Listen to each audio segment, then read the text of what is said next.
तो सेल जो है उसमें, जैसे हमने कहा कि स्ट्रक्चरल फंक्शन यूनिट है, रॉबर्ट हुक ने इसको डिस्कवर किया। और डिस्कवरी जो है इसकी वो 17th सेंचुरी के अंदर है।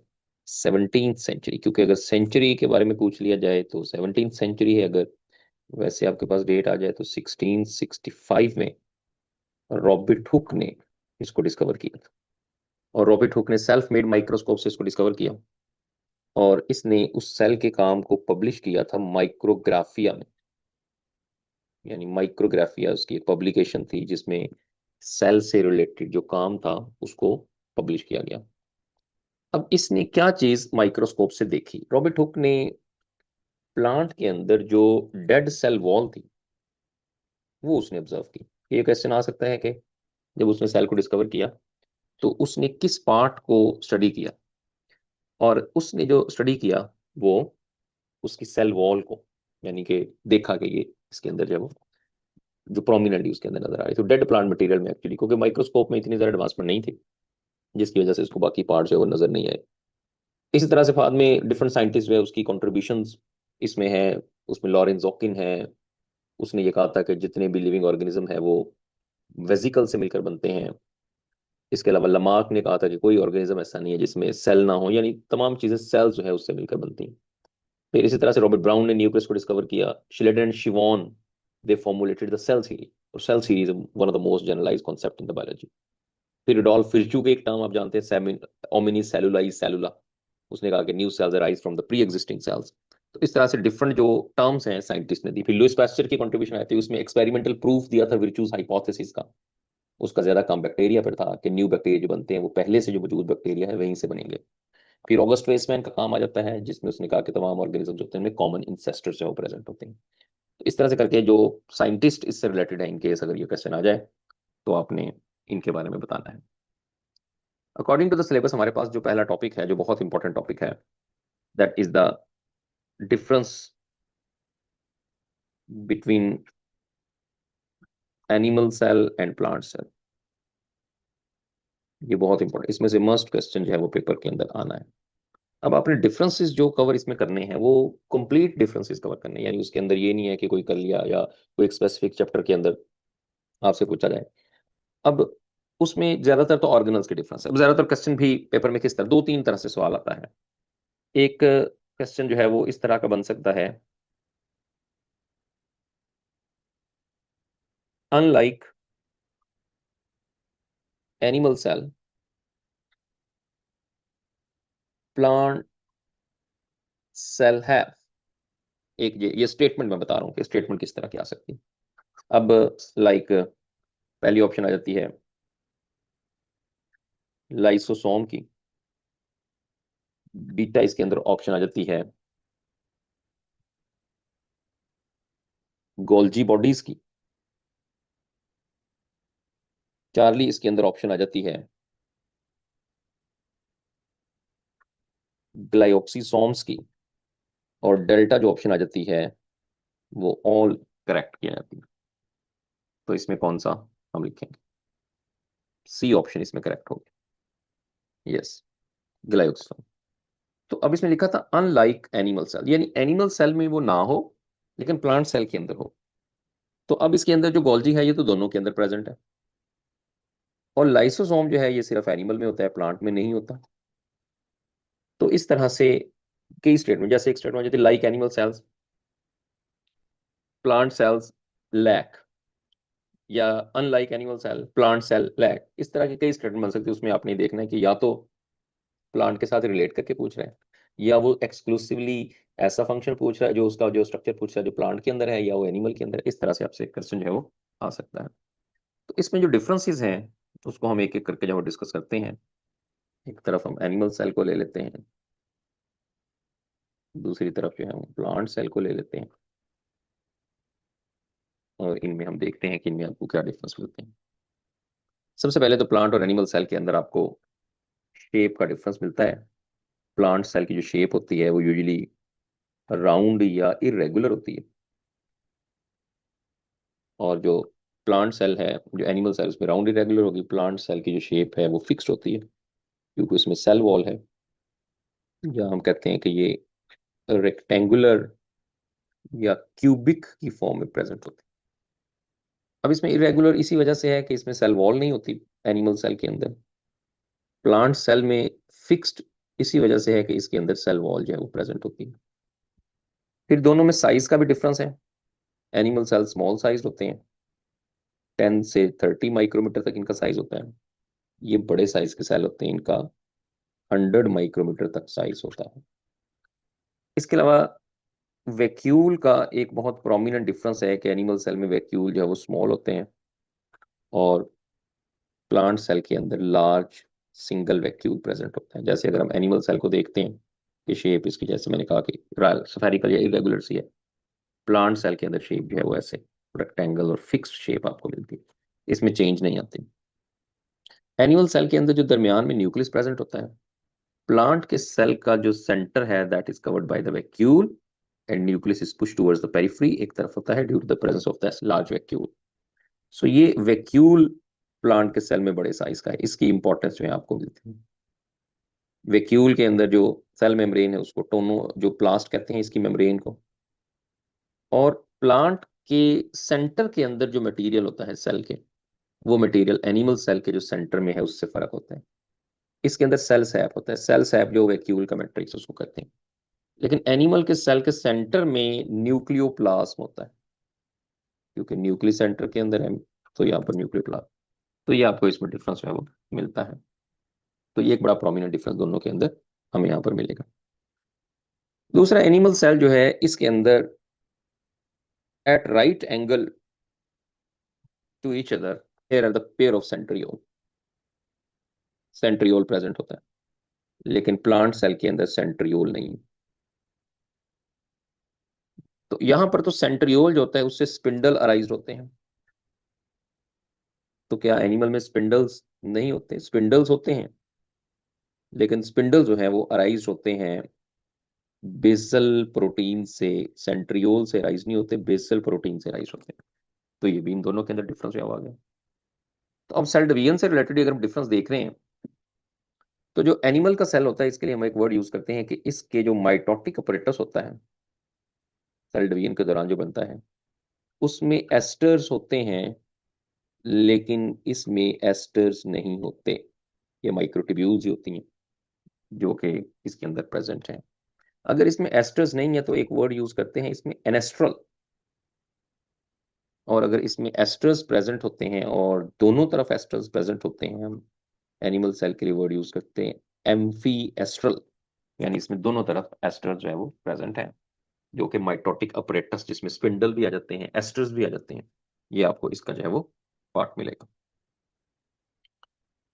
अब इसमें सेल डिवीजन की बात हो रही है तो हम देखेंगे कि during the cell division animal cell के शेप में चेंज आती है, और वो उसी वजह से कि इसमें सेल वॉल नहीं है।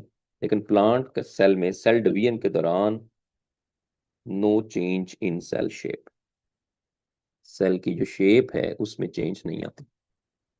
तो एक तो ये आपको यहाँ पर मिल जाएगा। दूसरा, इसमें एक और जो इंपॉर्टेंट चीज वो है साइटोकाइनेसिस, जो कि सेल डिवीजन से ही रिलेटेड है। यहाँ पर साइटोकाइनेसिस का जो प्रोसेस होता है उसमें क्लीवेज फ्रो बनती है, और यहाँ पर जो साइटोकाइनेसिस है उसमें फ्रेगमोप्लास्ट बनती। और ये फ्रेगमोप्लास्ट जो है वो कहाँ से डेवलप होती है? ये गोल्जी बॉडी से डेवलप होती है। ये प्लांट्स के अंदर गोल्जी बॉडीज को हम डिक्टायोसोम्स कहते हैं। इस तरह के सवाल भी पेपर में आए थे कि डिक्टायोसोम्स क्या है, प्लांट में गोल्जी बॉडीज के लिए वो डिक्टायोसोम्स यूज किया जाता है। तो इसका मतलब है ये आपको यहाँ पर इनके डिफरेंसेस मिल रहे हैं, और ये जैसे मैंने बताया कि किसी एक जगह सारे डिफरेंस लिखे हैं, कोई कहीं लिखा हुआ है कोई कहीं लिखा हुआ है। तो आपने सारे के सारे डिफरेंसेस जो है उनको जहन में रखना है, ताकि अगर कोई आपसे क्वेश्चन पूछा जाए तो आपको ये ना हो कि वहां लाइनें ढूंढते रहे एक चैप्टर के अंदर। तो एक चैप्टर में तो ये चीजें नहीं मिलेंगी, ये आपको डिफरेंट जो है वो जगहों पर मिलेंगी। कुछ पार्ट 1 में लिखा है, कुछ पार्ट 2 में लिखा हुआ है। इसके अलावा जो एनिमल सेल होते हैं, एनिमल सेल्स में डेस्मोसोम्स प्रेजेंट होते हैं। डेस्मोसोम्स होते हैं ये सेल्स के दरमियान टाइट जंक्शंस होते हैं, जो कि प्लांट में नहीं होते, ये एनिमल्स में होते हैं। लेकिन प्लांट सेल में सेल्स के दरमियान कनेक्शन होते हैं, जो कि एनिमल में नहीं होते, इसको हम प्लाज्मोडेस्माटा कहते हैं, यानी सेल टू सेल आपको उसमें कनेक्शन जो है वो मिलेंगे। एनिमल सेल के अंदर जो अमाइनो एसिड्स होते हैं जो कि 20 हैं, जिसमें दो कैटेगरीज आ जाती हैं, असेंशियल जो हमारी बॉडी नहीं बना सकती, नॉन असेंशियल जो कि हमारी बॉडी सिंथेसाइज कर लेती है, दो कैटेगरीज के होते हैं। लेकिन प्लांट के सेल के अंदर सारे के सारे 20 जो अमाइनो एसिड हैं वो नॉन असेंशियल होते हैं, यानी कि बॉडी खुद ही सिंथेसाइज कर लेती है प्लांट की, उसको आउटसोर्स साफ जरूर इनटेक उस तरह से नहीं करना, क्योंकि वो ऑटोट्रॉफिक है और प्लांट्स है वो, एनिमल्स है वो हेटरोट्रॉफिक होते हैं। तो अब इसमें आपको ये भी इसमें डिफरेंस मिलता है। ऑटोट्रॉफिक हेटरोट्रॉफिक कुछ ऐसे हैं जो मैं अभी यहाँ इस डिस्कस इसलिए नहीं कर रहा कि वो आपको पता है, अब उसमें तो अगर वो आपको नहीं पता तो इसका मतलब है कि फिर तो इट्स वेरी हार्ड के हम आगे चल के वो चीज़ें को 50% तो आपका पेपर आपको आना चाहिए, 50 से ज़्यादा, क्योंकि आपका जो प्रीवियस नॉलेज जो आपने पढ़ा है उस, अब वहां से अगर सवाल, अब बहुत सारे अब लिस्ट बन जाएगी, लेकिन वो जो कि थोड़ा सा आपके माइंड से आउट है कि हम उसको कंपाइल कर लें, लेकिन बहुत से ऐसे हैं जिनके बारे में आपको पता होना चाहिए। एनिमल सेल के अंदर हाई डिग्री ऑफ डिफरेंशिएशन होती है, क्योंकि एक कॉम्प्लेक्स सेल है, तो इसमें सेल्स टिश्यूज ऑर्गन ये काफी ज्यादा डेवलप्ड होते हैं, डिफरेंशिएटेड होते हैं। लेकिन प्लांट सेल के अंदर ये इतने स्पेशलाइज्ड नहीं होते जितने के एनिमल सेल के अंदर जो है वो होते हैं। एनिमल सेल में जो ग्रोथ होती है वो एक स्पेसिफिक टाइम तक होती है और फिर रिस्ट्रिक्ट हो जाती है, यानी एक टाइम के बाद रिस्ट्रिक्ट आपको मिलेगी। लेकिन जो प्लांट है उनके अंदर आप एक फिनोमिना पढ़ते हैं, ओपन ग्रोथ का प्रोसेस, यानी उनके अंदर ओपन ग्रोथ होती है। तो ये भी आपको इसमें जो है वो एक फर्क मिलता है कि ग्रोथ का इनमें क्या डिफरेंस होता है। फिर आप जानते हैं कोऑर्डिनेशन में, एनिमल सेल में हाई डिग्री ऑफ कोऑर्डिनेशन, यानी इनमें क्योंकि मूवमेंट है तो मूवमेंट में उनमें कोऑर्डिनेशन जो है उसकी बहुत ज्यादा जरूरत होती है। इसमें लो डिग्री ऑफ कोऑर्डिनेशन, कोऑर्डिनेशन जो है उसमें आपको उतनी नहीं मिलती जितनी कि एनिमल्स के अंदर जो है वो मिलती है। फिर फेगोसाइटोसिस का प्रोसेस यहां पर होता है। प्लांट्स के अंदर फेगोसाइटोसिस नहीं होती, क्योंकि वो ऑटोट्रॉफ्स हैं, तो वो अपनी फूड खुद बनाते हैं, उनको बाहर से किसी चीज को इनगल्फ नहीं करना पड़ता। सीलिया फ्लेजेला मोस्टली एनिमल सेल में मिलते हैं, जो कि लोकोमोटरी ऑर्गन है। यहाँ पर सीलिया और फ्लेजेला रेयरली प्रेजेंट होते हैं, ये इतने सारे ज्यादा यहाँ पर कॉमन नहीं है। तो ये भी आपको जो है वो यहाँ पर डिफरेंस मिल रहा है। तो ये सारे के सारे जो डिफरेंसेस हैं, इसके साथ ऑर्गेनल्स का डिफरेंस, कि प्लास्टिड्स हैं, सादर ऑटोट्रॉफ है, क्लोरोप्लास्ट प्लांट्स के अंदर प्रेजेंट है, एनिमल के अंदर प्रेजेंट नहीं है। ग्लाइऑक्सिसोम ऊपर हमने क्वेश्चन किया है, वो प्लांट में प्रेजेंट है, एनिमल्स के अंदर प्रेजेंट नहीं है। लाइसोसोम प्लांट्स के अंदर नहीं होते, बहुत रेयरली प्रेजेंट होते हैं, अगर ये सेंट्रियोल नहीं होते प्लांट्स के अंदर। तो इस तरह से जो डिफरेंट ऑर्गेनल्स हैं वो प्लांट्स के अंदर एब्सेंट होते हैं। ये आपको ऑलरेडी बहुत सी चीजों का डिफरेंस में पता होगा। तो इस तरह से करके आपने इस टॉपिक को प्रिपेयर करना है। मस्ट क्वेश्चन आना, मुश्किल नहीं आना, लेकिन ये है कि सवाल आना है, और वो इसी वजह तरह से आना है कि आपने देखना है कि प्लांट और एनिमल में कंपेयर करके इनमें आपको क्या डिफरेंसेस जो है वो मिल रहे हैं। तो एक तो हमारे पास टॉपिक जो प्लांट और एनिमल सेल का था, या स्टार्च, कार्बोहाइड्रेट, प्लांट में उधर glycogen, lot of differences book के अंदर मैंने लिख दिए सारे, एक दफा उसको गो थ्रू कर लेना है आपने। Plasma membrane is a very important topic जो आपसे जो पूछा जा सकता है इसमें से क्वेश्चन। इसमें कुछ तो सिंपल लर्निंग के हैं कि आप जानते हैं प्लाज्मा मेम्ब्रेन के लिए वर्ड जो है वो, एक वर्ड यूज किया है प्लाज्मा लीमा। किसी भी जनरलाइज्ड सेल की मेम्ब्रेन को प्लाज्मा लीमा भी कहते हैं। This is the historical name of the plasma membrane. This is outermost boundary of the animal cell. Plant में सेल वॉल के अंदर होती है। थिकनेस इसकी याद रखनी 7 नैनोमीटर है। कंपोजिशन में आप जानते हैं प्रोटीन सबसे ज्यादा है, 80% तक, लिपिड 20 to 40%। कार्बोहाइड्रेट जो होती है उसकी कुछ अमाउंट यहाँ पर प्रेजेंट होती है। दो मॉडल्स इसकी सेल मेम्ब्रेन की ऑर्गेनाइजेशन को एक्सप्लेन करते हैं। एक यूनिट मेम्ब्रेन मॉडल है, और वो unit membrane model David Robertson ने 1959 में दिया। और एक फ्लूइड मोज़ेक मॉडल है जो कि सिंगर और निकलसन ने जो है वो 1972 के अंदर जो है वो दिया। अब according to the unit membrane model, unit membrane model के मुताबिक जितनी भी बायोलॉजिकल मेम्ब्रेन है उसमें स्ट्रक्चरल ऑर्गेनाइजेशन जो है वो एक यूनिट मेम्ब्रेन बनाती है। अब यूनिट मेम्ब्रेन क्या है, इसको हम ट्राई लेमिनर स्ट्रक्चर कहते हैं। इसमें 3 लेयर्ड अपीयरेंस होती है। जब इसको इलेक्ट्रॉन माइक्रोस्कोप से देखा गया तो 2 डार्क आउटर लेयर और उसके अंदर लाइटर मिडिल लेयर, ये आपको नजर आ रहा है। तो जो 2 आउटर लेयर बताई थी वो कौन सी थी? प्रोटीन की लेयर है। और जो मिडिल लेयर, इनर लेयर बताई थी, सेंटर लेयर, वो फॉस्फोलिपिड बाइलेयर है, जो कि अबाउट 3.5 नैनोमीटर थिक है, और ऊपर वाली लेयर 2 नैनोमीटर थिक है। और इनकी हाइड्रोफोबिक टेल्स हैं that facing inward and hydrophilic heads facing outward. तो ये इसके अंदर एक ऑर्गेनाइजेशन है। कैसे ऑर्गेनाइजेशन है? अब ये अगर मैं सेंट्रल लेयर बनाता हूँ फॉस्फोलिपिड की, तो सेंट्रल लेयर इस तरह की, ये लाइक दिस,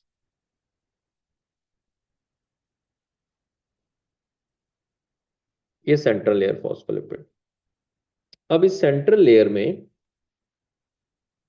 हमें क्या मिलेगा? इसमें ये जो हेड्स होते हैं, ये ऊपर वाले दोनों तरफ, ये हेड्स हैं दैट आर फेसिंग आउटवर्ड, जो कि इधर को फेस करें आउटर इन्वायरमेंट के साथ, इधर को इनर इन्वायरमेंट के साथ फेस करें। एंड दीज हेड्स और द पोलर या हाइड्रोफिलिक है।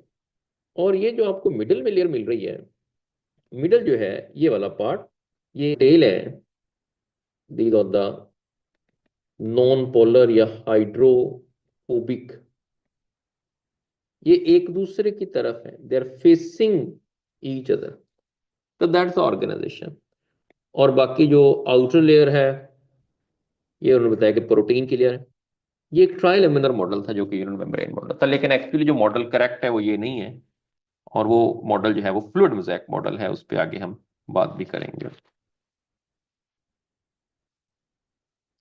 अब जो मॉडल है वो ये सजेस्ट करता है कि यूनिट मेम्ब्रेन मॉडल स्ट्रक्चर जो है वो तमाम सेलुलर मेम्ब्रेन्स के लिए है, प्लाज्मा मेम्ब्रेन, न्यूक्लियर मेम्ब्रेन, लेकिन इसमें कुछ प्रॉब्लम्स रही, यानी इसमें यानी कि डिसएडवांटेज है।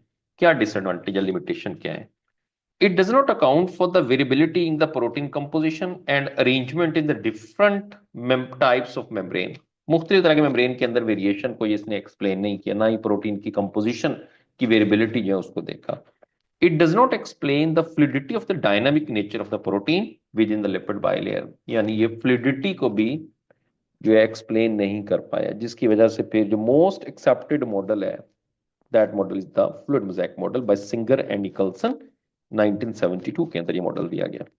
अब इस मॉडल में वो बाइलेयर तो वही है, फॉस्फोलिपिड बाइलेयर, एम्फीपैथिक है, यानी पोलर भी है नॉन पोलर भी, अभी आपको बताया।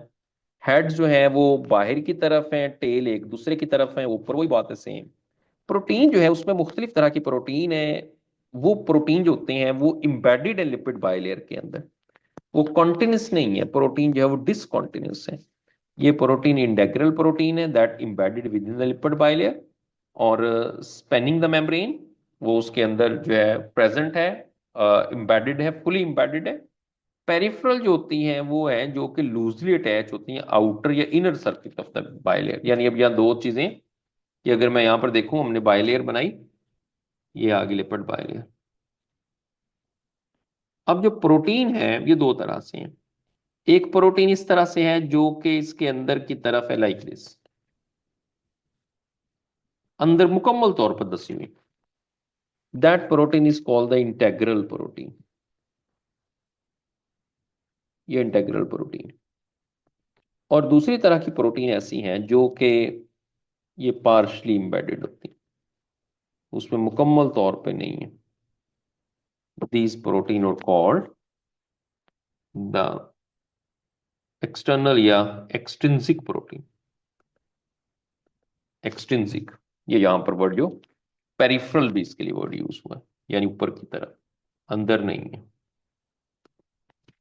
दो तरह से। अब इनमें दोनों में फर्क है, और दोनों में जो फर्क होता है वो ये है कि अगर कोई चीज जो है वो ट्रांसपोर्ट के लिए यूज होगी, तो कौन सी प्रोटीन जो है वो किसी भी मॉलिक्यूल को मेम्ब्रेन में से पास करवाएगी, तो वो साफ जाहिर है वो ऐसी होगी जो कि इंटेग्रल प्रोटीन इसने जो है वो पास करवाना है। और जो पेरिफेरल है वो रिसेप्टर के तौर पे काम करेगी, एंटीजन के तौर पे काम करेगी, लेकिन उसके अंदर मुकम्मल तौर पर प्रेजेंट नहीं है।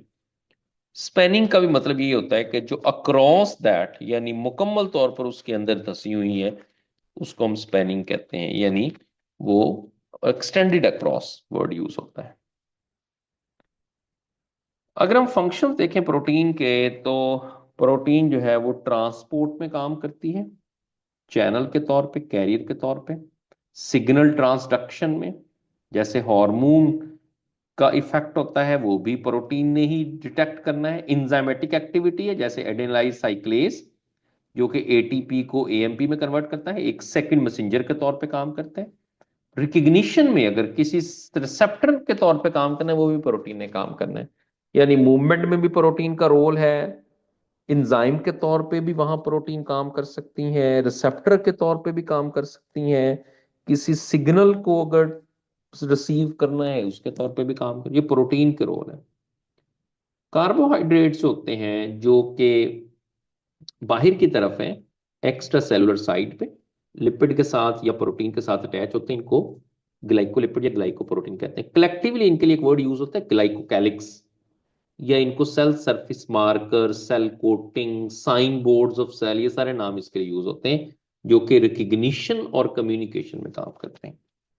तो ये भी सवाल आ, 3-4 सवाल यहाँ बन गए। अगर तो है कि उसका स्ट्रक्चर बना रहे हैं मेम्ब्रेन का, वो तो लिपिड बाइलेयर है। अगर उसमें फिजियोलॉजी जो फंक्शनिंग है, ट्रांसपोर्ट और अदर फंक्शन, वो प्रोटीन की वजह से। और दूसरा मैंने आपको बताया कि अगर वो recognition, signalling, cell coating, cell markers, तो वो कार्बोहाइड्रेट्स हैं। कोलेस्ट्रॉल जो होते हैं यहाँ पर, ये भी हैं तो लिपिड, लेकिन ये फॉस्फोलिपिड के अलावा होते हैं। They are interspersed in the phospholipid and maintain the fluidity of the membrane that prevent the membrane from become too rigid at low temperature and too fluid at high temperature। क्योंकि आप जानते हैं कि ये फ्लूइड है, अगर high temperature होगा तो वो फ्लूइड, ज्यादा फ्लूइड होकर बह सकता है, लो टेम्परेचर पे जम सकता है। तो उसको उसको मेंटेन करने का काम जो होता है वो कोलेस्ट्रॉल का होता है। मेम्ब्रेन की जो मोज़ेक नेचर है, वो क्यों मोज़ेक कहते हैं? इस वजह से मोज़ेक कहते हैं क्योंकि उसमें बहुत सारे कंपोनेंट हैं, जैसे लिपिड है, प्रोटीन है, कार्बोहाइड्रेट है, और वो एसिमेट्रिकली अरेंज होते हैं, यानी कोई सिमेट्री नहीं उसमें, कोई प्रोटीन कहाँ लगी कोई कहाँ, और इट वेरी भी करते हैं मेम्ब्रेन टू मेम्ब्रेन। इस वजह से इसके लिए वर्ड मोज़ेक नेचर यूज होता है। इसमें इसके फंक्शन है सेल मेम्ब्रेन के। सबसे इंपॉर्टेंट फंक्शन तो सेल मेम्ब्रेन का ट्रांसपोर्ट है। दूसरा, आप जानते हैं इसको हम सिलेक्टिवली या पार्शियली परमेबल मेम्ब्रेन कहते हैं, किसी को गुजरने देगी, किसी को नहीं गुजरने देगी। कौन सी चीजें गुजर जाएंगी? लिपिड सॉल्युबल जो होते हैं molecule, steroid hormone, oestrogen, testosterone, fatty acid, vitamin A, D, E and K can easily pass the membrane because they are lipid soluble. जो स्मॉल नॉन पोलर मॉलिक्यूल होते हैं like oxygen, carbon dioxide, nitrogen जो होते हैं, they can also cross easily, वो भी आसानी से उसमें से गुजर सकते हैं। आइंस जो हैं, जो चार्ज पार्टिकल्स हैं, उनको कुछ डिफिकल्टी होती है क्रॉसिंग के अंदर, ये आपने याद रखना है। ये अलग-अलग से क्वेश्चन जो है वो आ सकते हैं। बाकी ट्रांसपोर्टेशन में आप जानते हैं कि इनमें पैसिव ट्रांसपोर्ट भी होती है, एक्टिव ट्रांसपोर्ट भी है। पैसिव ट्रांसपोर्ट जो होती है, that's movement of material down there concentration gradient, यानी हाई टू लो, और इसमें एनर्जी की जरूरत नहीं होती। लेकिन अगर अगेंस्ट द ग्रेडियंट जाएंगे और उसमें एनर्जी चाहिए होगी तो वो एक्टिव है। पैसिव में simple diffusion, facilitated diffusion, osmosis है। यहाँ primary active transport, secondary active transport दो हैं। अब ये आप देखेंगे कि कौन कौन सी एग्जाम्पल है, ये बड़ा इंपॉर्टेंट है क्वेश्चन जो है यहाँ पे आ सकता है कि एग्जाम्पल क्या है डिफरेंट सब्सटेंसेस की। तो हमारी बॉडी के अंदर ऑक्सीजन, कार्बन डाइऑक्साइड, गैसेस ने तो हमेशा सिंपल डिफिजन से मूव करना, ये बात ध्यान में रखनी है।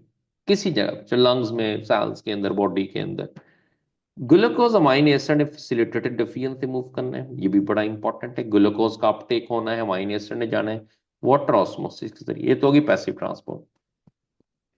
फिर sodium potassium ion, sodium potassium pump, calcium ion, glucose absorption, ये सारे का सारा एक्टिव ट्रांसपोर्ट से होना है। और ग्लूकोज की अब्जॉर्प्शन सेकेंडरी एक्टिव ट्रांसपोर्ट से होनी है। आगे जाए बताते हैं आपको कि प्राइमरी और सेकेंडरी एक्टिव ट्रांसपोर्ट में क्या फर्क होता है। ये तो एग्जांपल ऑफ सब्सटेंस होगी। एग्जांपल ऑफ प्रोसेस, कहाँ पे प्रोसेस क्या है? जैसे हमने कहा gases exchange in the lungs, oxygen carbon dioxide diffusion passive है। Nutrient absorption in the small intestine passive है। Water absorption in the roots osmosis passive है। यहाँ पर maintenance sodium potassium balance in the nerve cells पढ़ चुके हैं आप second year में। सोडियम पोटेशियम पंप एक्टिव है। कैल्शियम स्टोरेज इन सार्कोप्लाज्मिक रेटिकुलम, यानी कैल्शियम को वापस सार्कोप्लाज्मिक रेटिकुलम में लेके जाना भी एक्टिव ही होता है। फैसिलिटेटेड डिफीजन का मतलब होता है कि जो किसी कैरियर प्रोटीन से गुजरती है उसको फैसिलिटेटेड डिफीजन कहते हैं। सोडियम ग्लूकोज को transport in the intestinal cell, ये भी एक्टिव ट्रांसपोर्ट है और ये सेकेंडरी एक्टिव है। आगे मैं आपको प्राइमरी और सेकेंडरी एक्टिव में डिफरेंस बता रहा हूं, ये बड़ा इंपॉर्टेंट है। प्राइमरी जो है वो एक्टिव और सेकेंडरी एक्टिव मूवमेंट जो है वो कौन सी है? तो प्राइमरी एक्टिव या एक्टिव है, प्राइमरी एक्टिव मूवमेंट वो होती है जिसमें डायरेक्ट एनर्जी जो है वो चाहिए और एटीपी यूज होगा और वो मूव कर जाएंगे। लेकिन इन्हें डायरेक्ट एनर्जी नहीं चाहिए, इन्हें इनडायरेक्ट एनर्जी चाहिए। अब बेसिक टेक्निकल डिफरेंस क्या होता है इसमें? ये होता है प्राइमरी एक्टिव में कि एटीपी डायरेक्टली यूज करते हैं पावर को और वो मूवमेंट ऑफ मटेरियल होती है। लेकिन यहां पे क्या होता है सेकेंडरी एक्टिव में कि एक मॉलिक्यूल मूव करता है और वो एनर्जी देता है दूसरे मॉलिक्यूल को कि वो अगेंस्ट द ग्रेडियंट जाए। यानी सिंपली अगर मैं आप देखें कि एक प्राइमरी और एक्टिव सेकेंडरी एक्टिव में क्या फर्क है? एक तो ये मूवमेंट है कि एक सोडियम है लाइक और पोटेशियम है। अब सोडियम ने यहां से यहां जाना है तो यहां एटीपी यूज हो जाए, तो ये तो हो गया प्राइमरी। लेकिन सेकेंडरी में ये होता है, ये प्राइमरी है, सेकेंडरी में ये होता है कि एक मॉलिक्यूल लाइक हाइड्रोजन आइन है, वो अंदर पहले मूव किए और ये मूव किए हैं पैसिव लाइक। और इनके अंदर आने से, कंसंट्रेशन के बढ़ने से, एक जो मॉलिक्यूल है लाइक ग्लूकोज है वो यहां से बाहर मूव करे और ये एक्टिव मूव करे। अब ये ग्लूकोज की जो मूवमेंट बाहर की तरफ है that link with the inner movement of the hydrogen आइन, so this is called the secondary active transfer. यानी एक दूसरे मॉलिक्यूल के रिलेशन के साथ उसकी जो वो मूवमेंट हो रही है। जैसे यहाँ पे एग्जांपल भी आपको यहाँ पे मिल जाएगी। अच्छा, इसके अंदर आपने याद रखना है कि जो सेकेंडरी एक्टिव ट्रांसपोर्ट होती है इसमें आपको कुछ प्रोटीन मॉलिक्यूल्स मिलते हैं जो कि सिम्पोर्टर और एंटीपोर्टर के तौर पे काम करते हैं। सिम्पोर्टर वो होगा जो अंदर लेके आएगा, जैसे ऊपर मैंने यहाँ पे लिखा है, यहाँ पे कि ये जो होगा दैट इज कॉल्ड द सिम्पोर्टर है ये प्रोटीन, और ये वाला जो होगा दैट इज कॉल्ड द एंटीपोर्टर, यानी कि जो उसके अगेंस्ट काम करेगा। वो क्या है? जैसे यहाँ पे सोडियम पोटेशियम पंप है आपका, वो प्राइमरी एक्टिव ट्रांसपोर्ट है। कैल्शियम पंप है, प्राइमरी एक्टिव ट्रांसपोर्ट है। लेकिन सोडियम ग्लूकोज ट्रांस जो सिम्पोर्टर, ये बड़ा इंपॉर्टेंट है, ये एक सेकेंडरी एक्टिव ट्रांसपोर्ट, यानी ग्लूकोज की जो अब्जॉर्प्शन होती है स्मॉल इंटेस्टाइन के अंदर, वो यहाँ पर सेकेंडरी एक्टिव ट्रांसपोर्ट है। फिर एग्जांपल है सोडियम कैल्शियम एक्सचेंजर।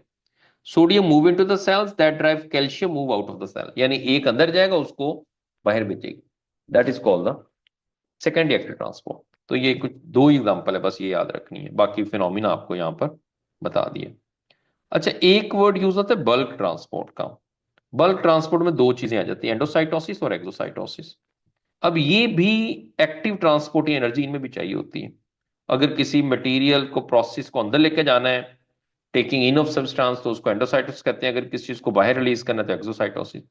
इसमें फेगो है, पिनोसाइटोसिस है, रिसेप्टर मीडिएटेड एंडोसाइटोसिस है, कोलेस्ट्रॉल अपटेक वगैरह सेल जो करते हैं। इसमें कॉन्स्टिट्यूटिव एक्सोसाइटोसिस और रेगुलेटेड एक्सोसाइटोसिस।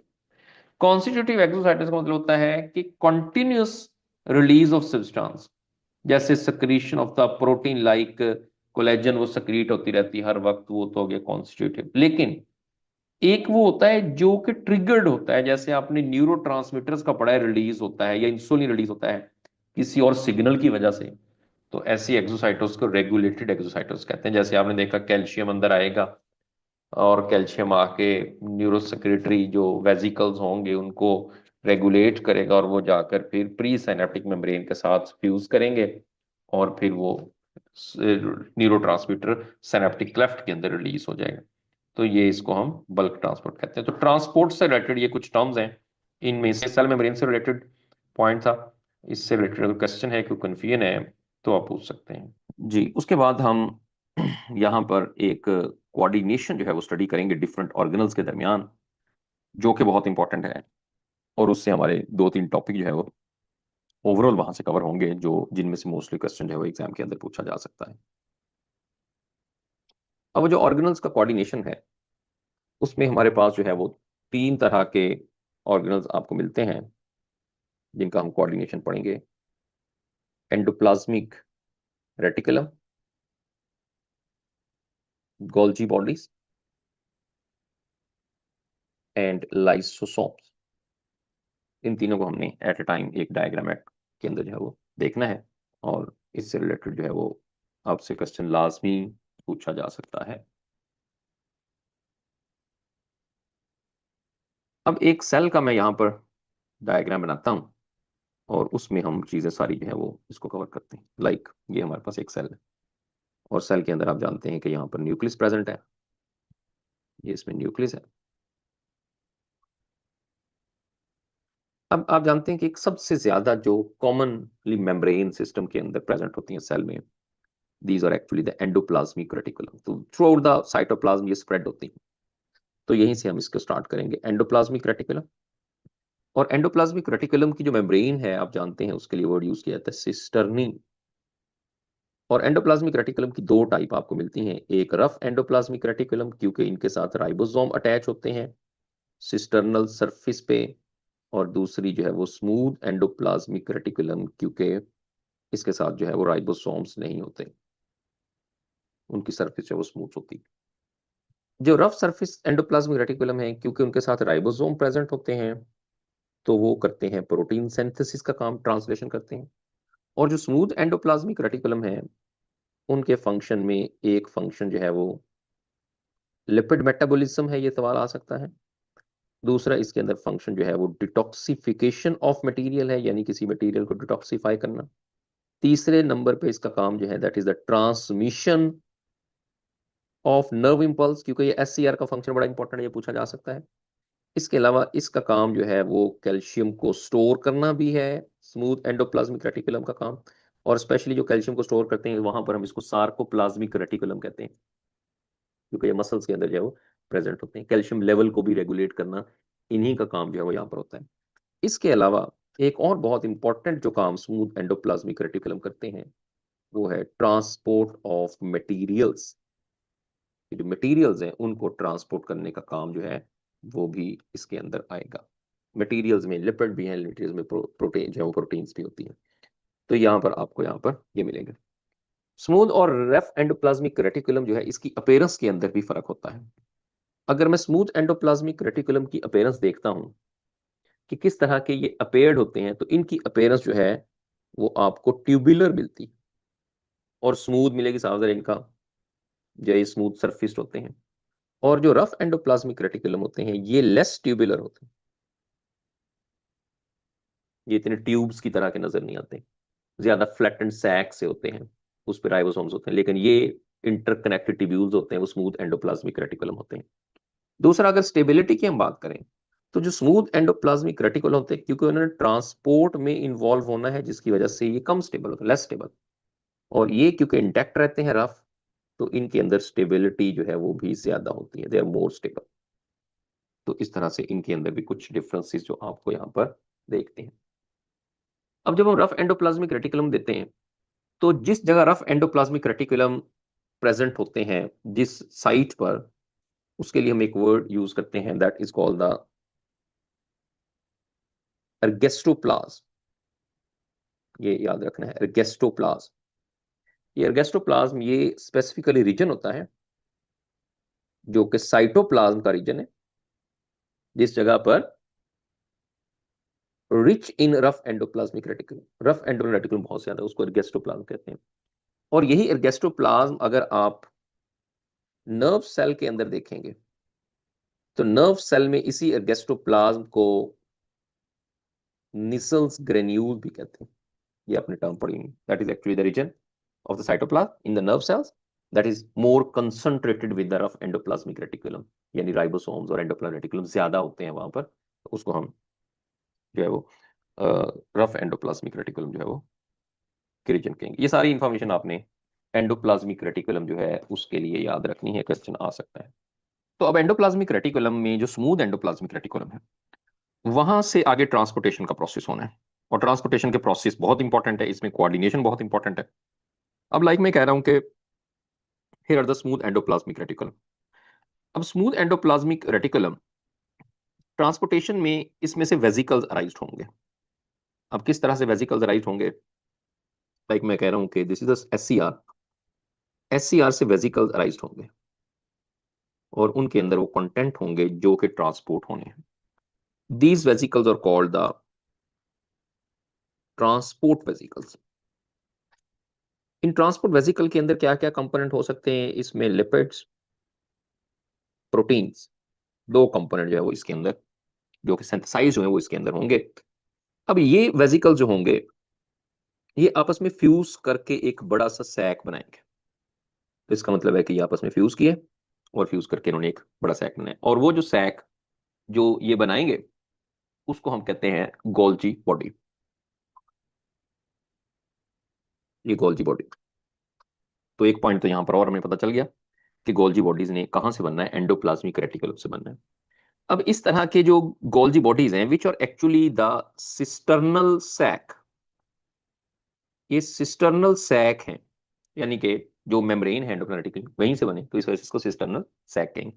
अब ये बनते जाएंगे और ये सैक जो होंगे दे और स्टैक्ड ओवर ईच अदर, एक दूसरे के ऊपर ये स्टैक्ड होते जाएंगे, और जब ये एक पूरा स्टैक बन जाएगा तो हम उसके लिए नाम यूज करेंगे गोल्जी अपरेटस। अब आपको अपरेटस गोल्जी बॉडीज में फर्क पता चल गया कि ये इसके ऊपर जो है वो एक स्टैक की फॉर्म में जो है वो जब आ जाएंगे तो उसको गोल्जी अपरेटस कहेंगे। अब इस स्टैक में यहाँ पर कितने सिस्टर्नी हो सकते हैं, मोस्टली जब एक हम स्टैक देखते हैं तो इसके अंदर अबाउट 4 to 8 सिस्टर्नी जो है वो एक स्टैक बनाते हैं।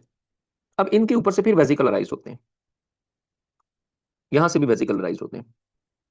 अब हम अगर इन वेसिकल्स को देखेंगे, इन वेसिकल्स को हम कहते हैं सेक्रेटरी वेसिकल्स। पहले हमने कहा था transport vesicles and these are called the secretory vesicle. अब अगर हम वेसिकल्स को भी साथ एसोसिएट कर लें और स्टैक्स को भी साथ एसोसिएट कर लें, ओवरऑल जो हमारे पास स्ट्रक्चर बन जाएगा that structure is called the Golgi complex. इसको कॉम्प्लेक्स कहेंगे। तो थोड़ा थोड़ा फर्क है। Body is a single cisternal sac, when 4 to 8 cisternal sacs are stacked over each other, this is called the Golgi apparatus, and then जब हम उसको साथ वेसिकल्स को भी एसोसिएट कर लेते हैं तो वो बन जाएगा गोल्जी कॉम्प्लेक्स। अब ये जो सेक्रेटरी वेसिकल्स हैं और ट्रांसपोर्ट वेसिकल्स हैं ये अराइज कहां से होते हैं। अब यहां पर हम देखेंगे कि ये वेसिकल जो ट्रांसपोर्ट वेसिकल है वो जिस सिस्टर्नल फेस के साथ अटैच होते हैं इसके लिए हम वर्ड यूज करते हैं फॉर्मिंग फेस,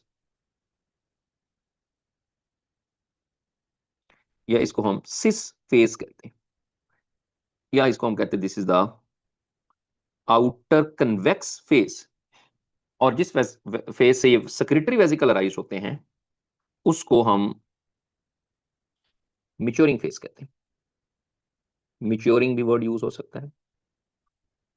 ट्रांस फेस या इनर कनकेव फेस। तो ये दो तरह सवाल यहां बनेंगे कि ट्रांसपोर्ट वेसिकल किसके साथ जो है वो फ्यूज करेंगे, और जो सेक्रेटरी वेसिकल है वो कहां से अराइज होंगे। अब जो ट्रांसपोर्ट वेसिकल और सेक्रेटरी वेसिकल है इनके अंदर प्रोडक्ट कौन सी होती है, अगर इन केस पूछा जाए। एक तो मैंने आपको बता दिया कि जो ट्रांसपोर्ट वेसिकल है उसके अंदर तो प्रोटीन और लिपिड्स प्रेजेंट होते हैं, लेकिन जो सेक्रेटरी वेसिकल है उसके अंदर क्या होगा, उसमें ग्लाइकोप्रोटीन एंड ग्लाइकोलिपिड्स प्रेजेंट होते हैं। ये दो कंपोनेंट आपको जो है वो ग्लाइकोप्रोटीन और ग्लाइकोलिपिड्स यहाँ पर मिलेंगे। इसका मतलब ये हुआ कि गोल्जी ऑपरेटर्स ने यहाँ पर क्या किया कि जो प्रोटीन और लिपिड थे उसको ग्लाइकोप्रोटीन और ग्लाइकोलिपिड्स में कन्वर्ट कर दिया। तो ये गोल्जी का जो फंक्शन है this is termed as glycosylation, ये एक टर्म है कि सिंपली इसमें क्या करती है गोल्जी बॉडीज, ये कार्बोहाइड्रेट की एडिशन कर देती है into the protein and lipids and that form the glycoprotein and glycolipids. या हम ये कहते हैं कि these actually now the finished products, ये फिनिश्ड प्रोडक्ट्स। और ये वाले जो पहले थे, जब तक ये बने थे तो ये रॉ प्रोडक्ट्स थे। तो गोल्जी कॉम्प्लेक्स ने क्या किया, इसने रॉ प्रोडक्ट्स को फिनिश्ड प्रोडक्ट्स में कन्वर्ट कर दिया, इसने ग्लाइकोसाइलेशन कर दी। या हम ये कहते हैं कि जो सेल सक्रीशन है वो गोल्जी कॉम्प्लेक्स की वजह से होती है। और जो सबसे कॉमन सेल सक्रीशन है जिसको हम म्यूकस कहते हैं, जब आप उसकी कंपोजिशन देखते हैं तो वो भी ग्लाइकोप्रोटीन दी होती। तो इसका मतलब है कि जितनी भी सेल सक्रीशंस होती हैं वो गोल्जी बॉडीज ही करती हैं। तो ये मटेरियल को मॉडिफाई भी करती हैं, ये मटेरियल को पैक भी करती हैं, उसको सॉर्टिंग भी करती हैं, उसकी एक्सपोर्ट भी करती हैं, सक्रीशंस भी करती हैं। तो जितनी भी ये प्रोडक्शन है वो गोल्जी बॉडीज से ही होकर गुजरेगी। इसके अलावा कुछ और फंक्शंस है गोल्जी बॉडीज के, वो मैं यहाँ पे मेंशन कर देता हूँ, क्वेश्चन आ सकता है। Formation of cell wall in plants, plants में ये सेल वॉल बनाने का काम करती है। प्लांट्स में मैंने आपको उसका नाम बताया था, डिक्टायोसोम्स, इसको हम कहते हैं प्लांट्स के अंदर। फॉर्मेशन ऑफ प्राइमरी लाइसोसोम, जो लाइसोसोम बनाने का काम है वो भी गोल्जी ने करना है, यानी कि प्राइमरी लाइसोसोम। फिर साइटोकाइनेसिस में भी हम पढ़ के आए हैं कि जो फ्रेगमोप्लास्ट बनता है वो भी गोल्जी बॉडीज ने ही यहां पर बनाना है। इसके अलावा आप हम आगे पढ़ेंगे कि जो साइनेप्टिक वेसिकल्स बनते हैं साइनैप्स के अंदर, वो भी गोल्जी बॉडीज बनाएगी। जो एक्रोसोमल वेसिकल्स बनते हैं स्पर्म के एक्रोसोम के अंदर, वो भी गोल्जी बॉडीज नहीं बनाने हैं। तो ये मुख्तलिफ जगहों पे ये पॉइंट्स लिखे हुए हैं, उनकी फॉर्मेशन के अंदर जो रोल होता है वो गोल्जी अपरेटस का होता है। ये एस्परऑक्सिसोम्स, ग्लाइऑक्सिसोम, ये भी लाइसोसोम की तरह की ही प्रोडक्ट होती हैं जो कि गोल्जी बॉडीज जो है वो सिंथेसाइज करती है। ये लेकिन ये स्पेसिफिक सेल्स में होती है, जनरल सेल के अंदर सारे ऑर्गेनल्स प्रेजेंट नहीं है, इनको माइक्रो बॉडीज कहते हैं। तो ये भी इसकी फॉर्मेशन करती है। तो ओवरऑल जो गोल्जी के फंक्शंस हैं, जो इसका स्ट्रक्चर है, ये हमने यहाँ पर जो है वो डिस्कस किया। अब जैसा कि हमने कहा कि गोल्जी जो है वो लाइसोसोम बनाने का काम करती है, प्राइमरी लाइसोसोम। अब डायरेक्टली उन्होंने टॉपिक तो नहीं दिया, लेकिन ये आपको याद रखना है कि लाइसोसोम जो है वो भी बहुत इंपॉर्टेंट रोल प्ले करते हैं सेल के अंदर। अब इसी सेल के अंदर हम ये देख लेते हैं जो कि लाइसोसोम, अब ये गोल्जी थे। अब गोल्जी से जो वेसिकल्स निकल रहे हैं उसमें इंजाइम्स होते हैं, हाइड्रोलिटिक इंजाइम्स। ये वेसिकल को हम प्राइमरी लाइसोसोम कहेंगे। This is the primary lysosome. अब ये जो प्राइमरी लाइसोसोम होगा that is for intracellular digestion, यानी सेल के अंदर जो डाइजेशन होनी है उसके अंदर ये काम करेगा। या समटाइम ये वेसिकल्स होते हैं, ये यहाँ से राइज होते हैं, इनके अंदर इंजाइम्स होते हैं और ये जाकर सेल मेम्ब्रेन के साथ फ्यूज करते हैं और उन इंजाइम्स को बाहर फेंक देते हैं।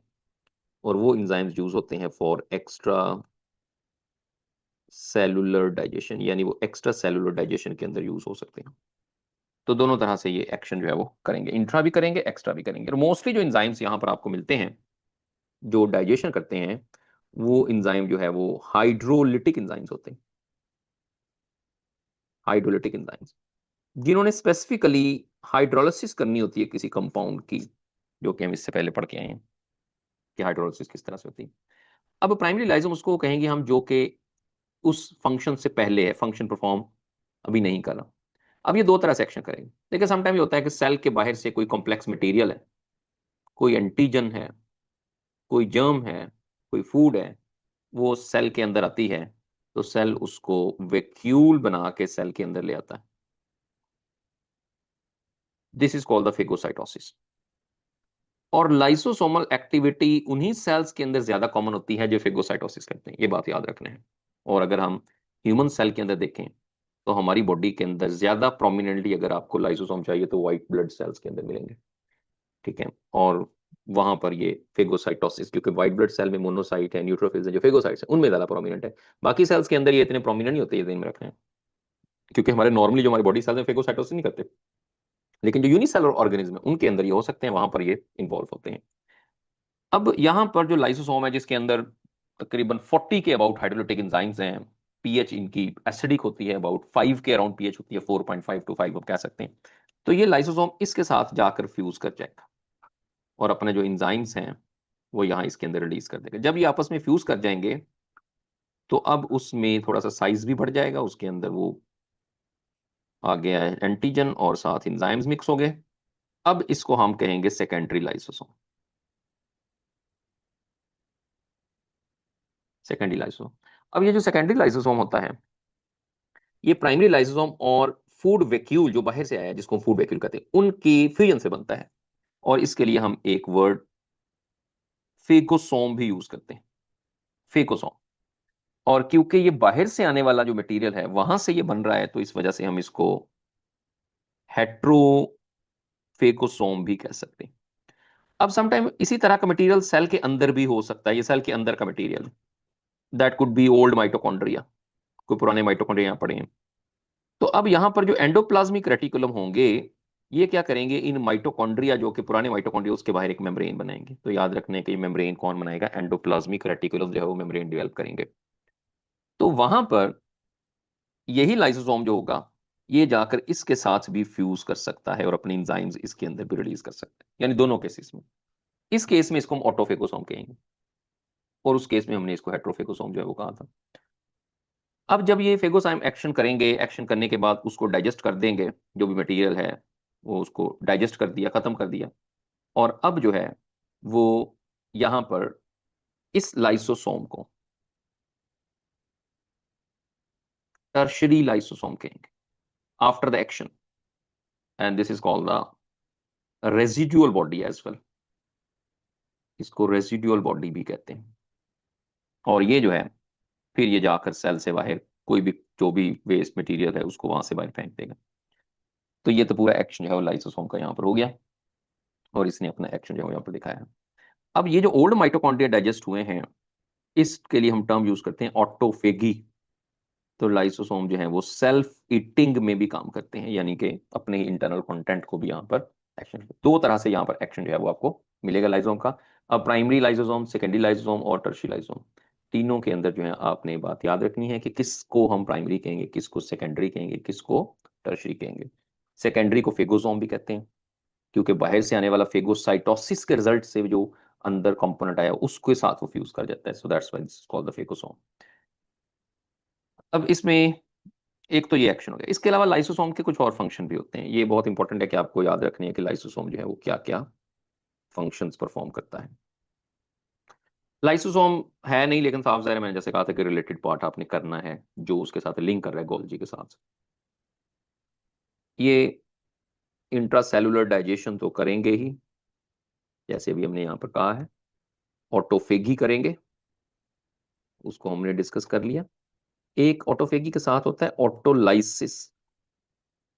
जो लाइसोसोम होते हैं उनके लिए हम वर्ड यूज करते हैं कि they are the suicidal bags, यानी इसके अंदर हम कहते हैं कि वो सेल्फ डिस्ट्रक्शन भी कर सकते हैं, कि अपने आप को डिस्ट्रॉय कर सकते हैं जब सेल की तरफ से सिग्नल आता है, और जिससे फिर सेल की डिस्ट्रक्शन हो जाती है। और ये वो प्रोसेस है जिसके लिए आपने टर्म पढ़ा हुआ है अपोप्टोसिस के। एक सेल के अंदर जो प्रोग्राम्ड सेल डेथ होती है उसमें लाइसोसोम रोल प्ले करता है, और ये डेवलपमेंटल प्रोसेस के दौरान भी होती है, या कुछ अदर सेल्स जो हैं जो अपने आप को डिस्ट्रॉय कर लेते हैं, या कोई इन्फेक्शियस सेल्स होते हैं, मुख्तलिफ तरह की एक्टिविटीज यहाँ पे इन्वॉल्व होती हैं। लाइसोसोम का रोल जो है वो फर्टिलाइजेशन के अंदर भी होता है, क्योंकि जब एग मेम्ब्रेन को डाइजेस्ट करके एग के अंदर स्पर्म ने पेनिट्रेट करना होता है, वहां एक्रोसोम जो बनता है वो लाइसोसोमल एंजाइम्स ही होते हैं उसके अंदर। इसके अलावा ऑस्टियोक्लास्ट एक्टिविटी, यानी कि बोन जो डिसॉल्व होती हैं, वो भी एक लाइसोसोमल एक्टिविटी होती है, कि वहां पर भी ये इन्वॉल्व होते हैं। तो ये सारे के सारे फंक्शन जो हैं वो आपको लाइसोसोम को मिलते हैं। तो लाइसोसोम के फंक्शंस आपने लाजमी जो है वो यहाँ पर याद रखने हैं। बाकी अगर इसमें कोई लाइसोसोम की कुछ प्रॉब्लम आ जाती है तो उसके रिजल्ट में डिजीजेस भी हो जाती हैं। जो कॉमन डिजीजेज हैं, लाइसोसोम अगर सही तरह से प्रेजेंट नहीं है, एंजाइम प्रेजेंट नहीं है, तो एक डिजीज ग्लाइकोजिनोसिस टाइप 2 होती है, जिसमें क्या होता है, जिसमें बॉडी के अंदर जो ग्लाइकोजन है वो एक्यूमुलेट कर जाता है लिवर के अंदर, जिससे लिवर के फंक्शन जो है वो इफेक्ट होते हैं। तो ये भी आपको, जो एंजाइम है वो एब्सेंट होता है, एसिड अल्फा ग्लाइकोसिडेज एंजाइम उसको हम कहते हैं। और दूसरी तरफ जो है वो एक एंजाइम, जो एंजाइम की एब्सेंस में जो डिजीज होती है उसको हम टे सैच डिजीज कहते हैं। इसमें लिपिड्स की एक्यूमुलेशन हो जाती है, लिपिड्स एक्यूमुलेट करेगा और उसके रिजल्ट में फिर जो ब्रेन के फंक्शन है, ज्यादा सेंट्रल नर्वस सिस्टम पे इसका इफेक्ट होता है, और यहाँ पर जो एंजाइम एब्सेंट होता है उसको हेक्सोसाइमिनिडेज ए एंजाइम कहते हैं। नाम याद रखना तो रख लें, अदरवाइज जो है वो आप जस्ट याद रखेंगे कि लिपिड्स यहाँ एक्यूमुलेट कर जाते हैं, that leads to the mental retardation और इवन डेथ। तो यहाँ पर मेंटल रिटार्डेशन जो है ये कॉज कर सकते हैं। यहाँ पर लिवर के फंक्शन जो है वो इफेक्ट होते हैं, क्योंकि लिवर के अंदर ग्लाइकोजन स्टोर होता है। तो ये आपसे पूछा जा सकता है। तो ये आपके पास लाइसोसोमल जो एंजाइम्स हैं, लाइसोसोम के फंक्शन है, ये सारे आपने, ये तीनों organ must question in organelles में से आना है, कोऑर्डिनेशन है इनके दरमियान बहुत ज्यादा। तो नेक्स्ट टॉपिक हमारे पास वो है माइटोकॉन्ड्रिया। ये भी एक बहुत इंपॉर्टेंट टॉपिक है, इसमें से भी लाजमी क्वेश्चन आना है। आप जानते हैं कि माइटोकॉन्ड्रिया एटीपी प्रोड्यूस करते हैं सेल के लिए, जिसकी वजह से हम इसको पावर हाउस या पावर जनरेटर कहते हैं सेल का। ये सेल का एक बहुत इंपॉर्टेंट पार्ट है, या सिंपली हम बैटरी ऑफ सेल भी कह सकते हैं, क्योंकि जो बैटरी है, या एक वर्ड इसके लिए फर्नेस ऑफ सेल भी यूज होता है। यानी बैटरी या फर्नेस जो है वो एक ऐसा पार्ट है जो कि एनर्जी जो है वो प्रोवाइड करता है। अब यहाँ एक फिनोमिना आपने याद रखना है कि इसका जो ओरिजिन है उसके अकॉर्डिंग एक आइडिया दिया था, और वो आइडिया दिया था लाइन मॉर्गुलस साइंटिस्ट है। इसने एक हाइपोथेसिस दिया था, एंडोसिम्बायोट हाइपोथेसिस। ये आपको याद होगा, आपने पढ़ा होगा। एंडोसिम्बायोट हाइपोथेसिस के अकॉर्डिंग इसने ये बताया था कि जो एरोबिक बैक्टीरिया हैं वो एक्चुअली माइटोकॉन्ड्रिया में कन्वर्ट हुए हैं एवोल्यूशन के दौरान। यानी इनमें एवोल्यूशन हुई और उसके रिजल्ट में माइटोकॉन्ड्रिया जो है वो बन गए। और इसके उन्होंने कुछ एविडेंसेस भी दिए, और कुछ ऐसे एविडेंसेस अवेलेबल हैं, जैसे माइटोकॉन्ड्रिया एक सेमी ऑटोनोमस ऑर्गेनल है, यानी सेल में रहते हुए अपने तौर पे ये बहुत से काम कर लेती है।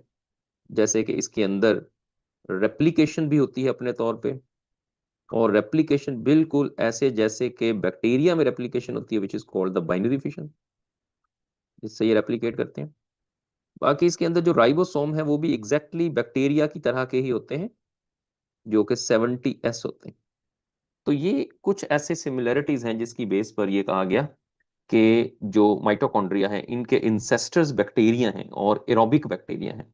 तो यहाँ पर लाइन मॉर्गुलस का ये आइडिया आपने जो है वो याद रखना है। उसके बाद हम सबसे पहले इसके स्ट्रक्चर पे बात करेंगे कि माइटोकॉन्ड्रिया का स्ट्रक्चर किस तरह का है। डिटेल के अंदर हमने इसको पढ़ना है, यहाँ से सवाल पेपर में आ सकते हैं। स्ट्रक्चर में अगर आप इसका डायमीटर देखते हैं तो डायमीटर आपको 0.2 से लेके 1 माइक्रोमीटर ये इसके अंदर डायमीटर है, यानी ये विथ है। और इसके अंदर 1 to 4 माइक्रोमीटर आपको इसकी लेंथ मिलती है। ये आपको इसमें इसका डायमीटर मिलता है। अगर हम इसको कंपाउंड माइक्रोस्कोप के नीचे देखें तो कंपाउंड माइक्रोस्कोप में ये हमें ऐसे नजर आते हैं जैसे कोई वेजिकल है, जैसे कोई रॉड है, या कोई फिलामेंट होता है, इस तरह के नजर आते हैं। लेकिन जब इसको कंपाउंड इलेक्ट्रॉन माइक्रोस्कोप से स्टडी किया गया तो इसके अंदर फिर प्रॉपर स्ट्रक्चर इसका इलेक्ट्रॉन माइक्रोस्कोप से इसको स्टडी किया गया। तो फिर इसके अंदर जो जो चीजें सामने आई उस पे हम यहाँ पर जो है वो बात करेंगे। अब हम इसका स्ट्रक्चर देख लेते हैं कि आउट जो इसके स्ट्रक्चर है माइटोकॉन्ड्रिया का वो ये है कि माइटोकॉन्ड्रिया इस तरह से डबल मेम्ब्रेनस होती है। एक तो इसके अंदर आउटर मेम्ब्रेन होती है, दिस इज आउटर मेम्ब्रेन, और दूसरी उसके अंदर इनर मेम्ब्रेन। इनर मेम्ब्रेन के अंदर ऐसे इनफोल्डिंग्स आपको मिलती लाइक दिस, ये। अब जो आउटर मेम्ब्रेन और इनर मेम्ब्रेन है इसमें फर्क है, ये इनर मेम्ब्रेन है। फिर इन दोनों मेम्ब्रेन के दरमियान एक स्पेस होती है, इसकी भी इंपॉर्टेंस है। इसको इंटर मेम्ब्रेनस स्पेस कहते हैं, या इसके लिए एक वर्ड आउटर चैम्बर या आउटर कंपार्टमेंट यूज होता है। इसके बाद अंदर माइटोकॉन्ड्रियल मैट्रिक्स है, इसकी भी बहुत ज्यादा इंपॉर्टेंस है। इसको इनर कंपार्टमेंट या इनर चैम्बर भी कहते हैं, क्योंकि दोनों चैम्बर जो हैं इसकी इंपॉर्टेंस हमें यहाँ पर मिलती है। अब इसमें जो स्पेस है, उस स्पेस के अंदर आपको मुख्तलिफ तरह के आइंस मिलते हैं। यहाँ पर आपको प्रोटॉन्स मिलते हैं इस स्पेस के अंदर, ठीक है। और उसके अंदर जो मैट्रिक्स है वो एक साफ सारे ग्राउंड सब्सटेंस है, जिसका यहाँ पर हमने डिफरेंट फंक्शंस है वो डिस्कस करने हैं। इनर मेम्ब्रेन के अंदर जो आपको इनफोल्डिंग्स मिल रही है मुख्तलिफ तरह की, इनको हम क्रिस्टी कहते हैं। इस क्रिस्टी की भी अपनी इंपॉर्टेंस होती है। इस क्रिस्टी के अंदर इस तरह से इंजाइम्स प्रेजेंट होते हैं, लाइक दिस। ये क्रिस्टी के अंदर एक इंजाइम होता है, that enzyme is called the ATP synthase. ये इंजाइम यहाँ पर एटीपी बनाने वाला इंजाइम। इसके अंदर दो पार्ट होते हैं, एक आपको मैट्रिक्स के अंदर ये नोब लाइक स्ट्रक्चर मिलता है, this is called F1 particle. और दूसरा आपको ये जो स्टॉक सी मिल रही है इसके अंदर, जो कि मेम्ब्रेन के अंदर होती है, इसको F0 पार्टिकल कहते हैं। F0 पार्टिकल और F1 पार्टिकल, ओवरऑल हम इसको F0 F1 पार्टिकल्स भी कहते हैं, या इनके लिए और कुछ वर्ड भी यूज होते हैं। इसके लिए वर्ड ऑक्सीजोम भी यूज होता है, इसके लिए वर्ड एलिमेंट्री पार्टिकल भी यूज होता है। तो यहाँ पर कुछ जो वर्ड्स हैं वो आपको इससे रिलेटेड, बारह इसकी बहुत ज्यादा इंपॉर्टेंस है। अब क्या इंपॉर्टेंस है इसकी? इसकी इंपॉर्टेंस ये है कि जो क्रिस्टी है, यहाँ पर एक बहुत कॉमन फिनोमिना ऑक्सीडेटिव फॉस्फोराइलेशन होता है, जिसके रिजल्ट में एनर्जी प्रोड्यूस होती है। क्रिस्टी में ही फिनोमिना ये भी पूछा जा सकता है कि जो केमियोस्मोसिस प्रोसेस है, जिसके रिजल्ट में रेस्पिरेटरी चेन में बहुत सारे एटीपीज बनते हैं, वो भी क्रिस्टी के अंदर ही होता है। या फिर मैं ये कह सकता हूं कि इसमें रेस्पिरेटरी इलेक्ट्रॉन ट्रांसपोर्ट चेन भी यहाँ पे होती है। सो एक्चुअल जो पावर हाउस है सेल का, वो इसी वजह से कि इसके अंदर आपको बहुत सारी चीजें जो है वो इस एटीपी सिंथेस के साथ ही एसोसिएटेड जो है वो मिलती हैं। तो इनर मेम्ब्रेन की यहाँ पे बहुत ज्यादा इंपॉर्टेंस है, ठीक है।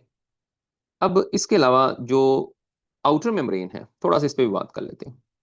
आउटर मेम्ब्रेन के अंदर आपको प्रोटीन्स मिलती हैं कुछ, that protein are called the porin protein.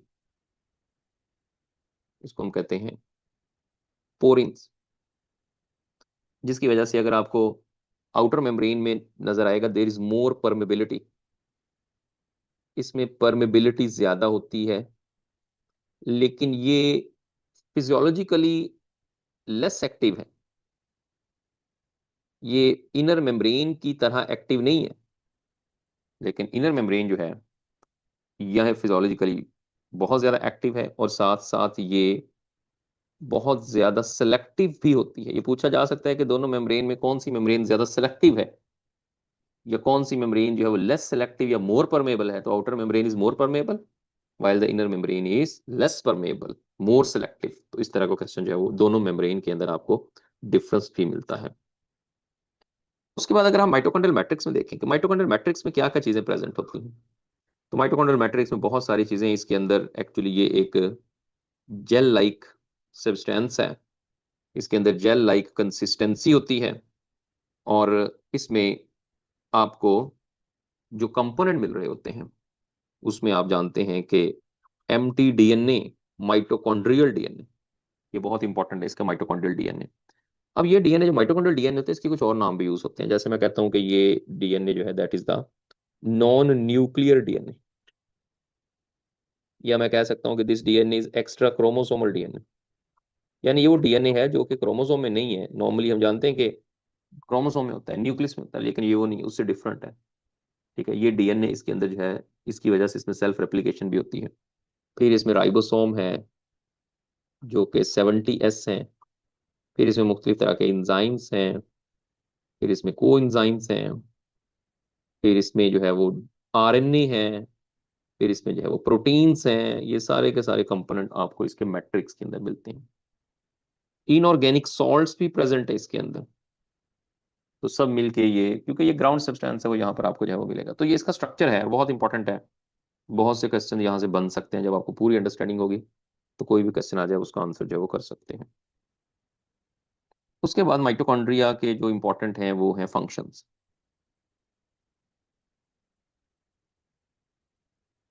Functions of mitochondria, बहुत सारे फंक्शन है, that will serve as a site for aerobic respiration. हम जानते हैं कि एरोबिक रेस्पिरेशन का प्रोसेस इसके अंदर होना है। और जिसके रिजल्ट में एटीपी प्रोड्यूस होनी है, जिसकी वजह से पावर हाउस, तो इसको हम ओआरडी कहते हैं। ऊपर हमने डिस्कस कर लिया, इसमें ऑक्सीडेटिव फॉस्फोरिलेशन होती है, इलेक्ट्रॉन ट्रांसपोर्ट चेन होती है क्रिस्टी के अंदर। फिर इसके अलावा उसके साथ साथ अगर हम देखें तो माइटोकॉन्ड्रियल मैट्रिक्स के अंदर क्रेब्स साइकिल है। इसके अलावा पायरुविक एसिड ऑक्सीडेशन आप जानते हैं इसके अंदर होती है, ऑक्सीडेशन ऑफ पायरुविक एसिड, जिसके रिजल्ट में वो एसिटाइल कोएंजाइम ए बनता है। इसके अलावा इसमें बीटा ऑक्सीडेशन होती है फैटी एसिड्स की, जो फैटी एसिड्स हैं उनकी बीटा ऑक्सीडेशन इसके अंदर होती है। इसके अलावा इसका भी अपोप्टोसिस के अंदर रोल होता है, जैसे लाइसोसोम रोल प्ले करते हैं, ये भी अपोप्टोसिस को रेगुलेट करते हैं। इसके अलावा ये कैल्शियम को स्टोर करते हैं, ये भी इसके अंदर इसमें रोल होता है, स्टोर भी करते हैं, रेगुलेट भी करते हैं।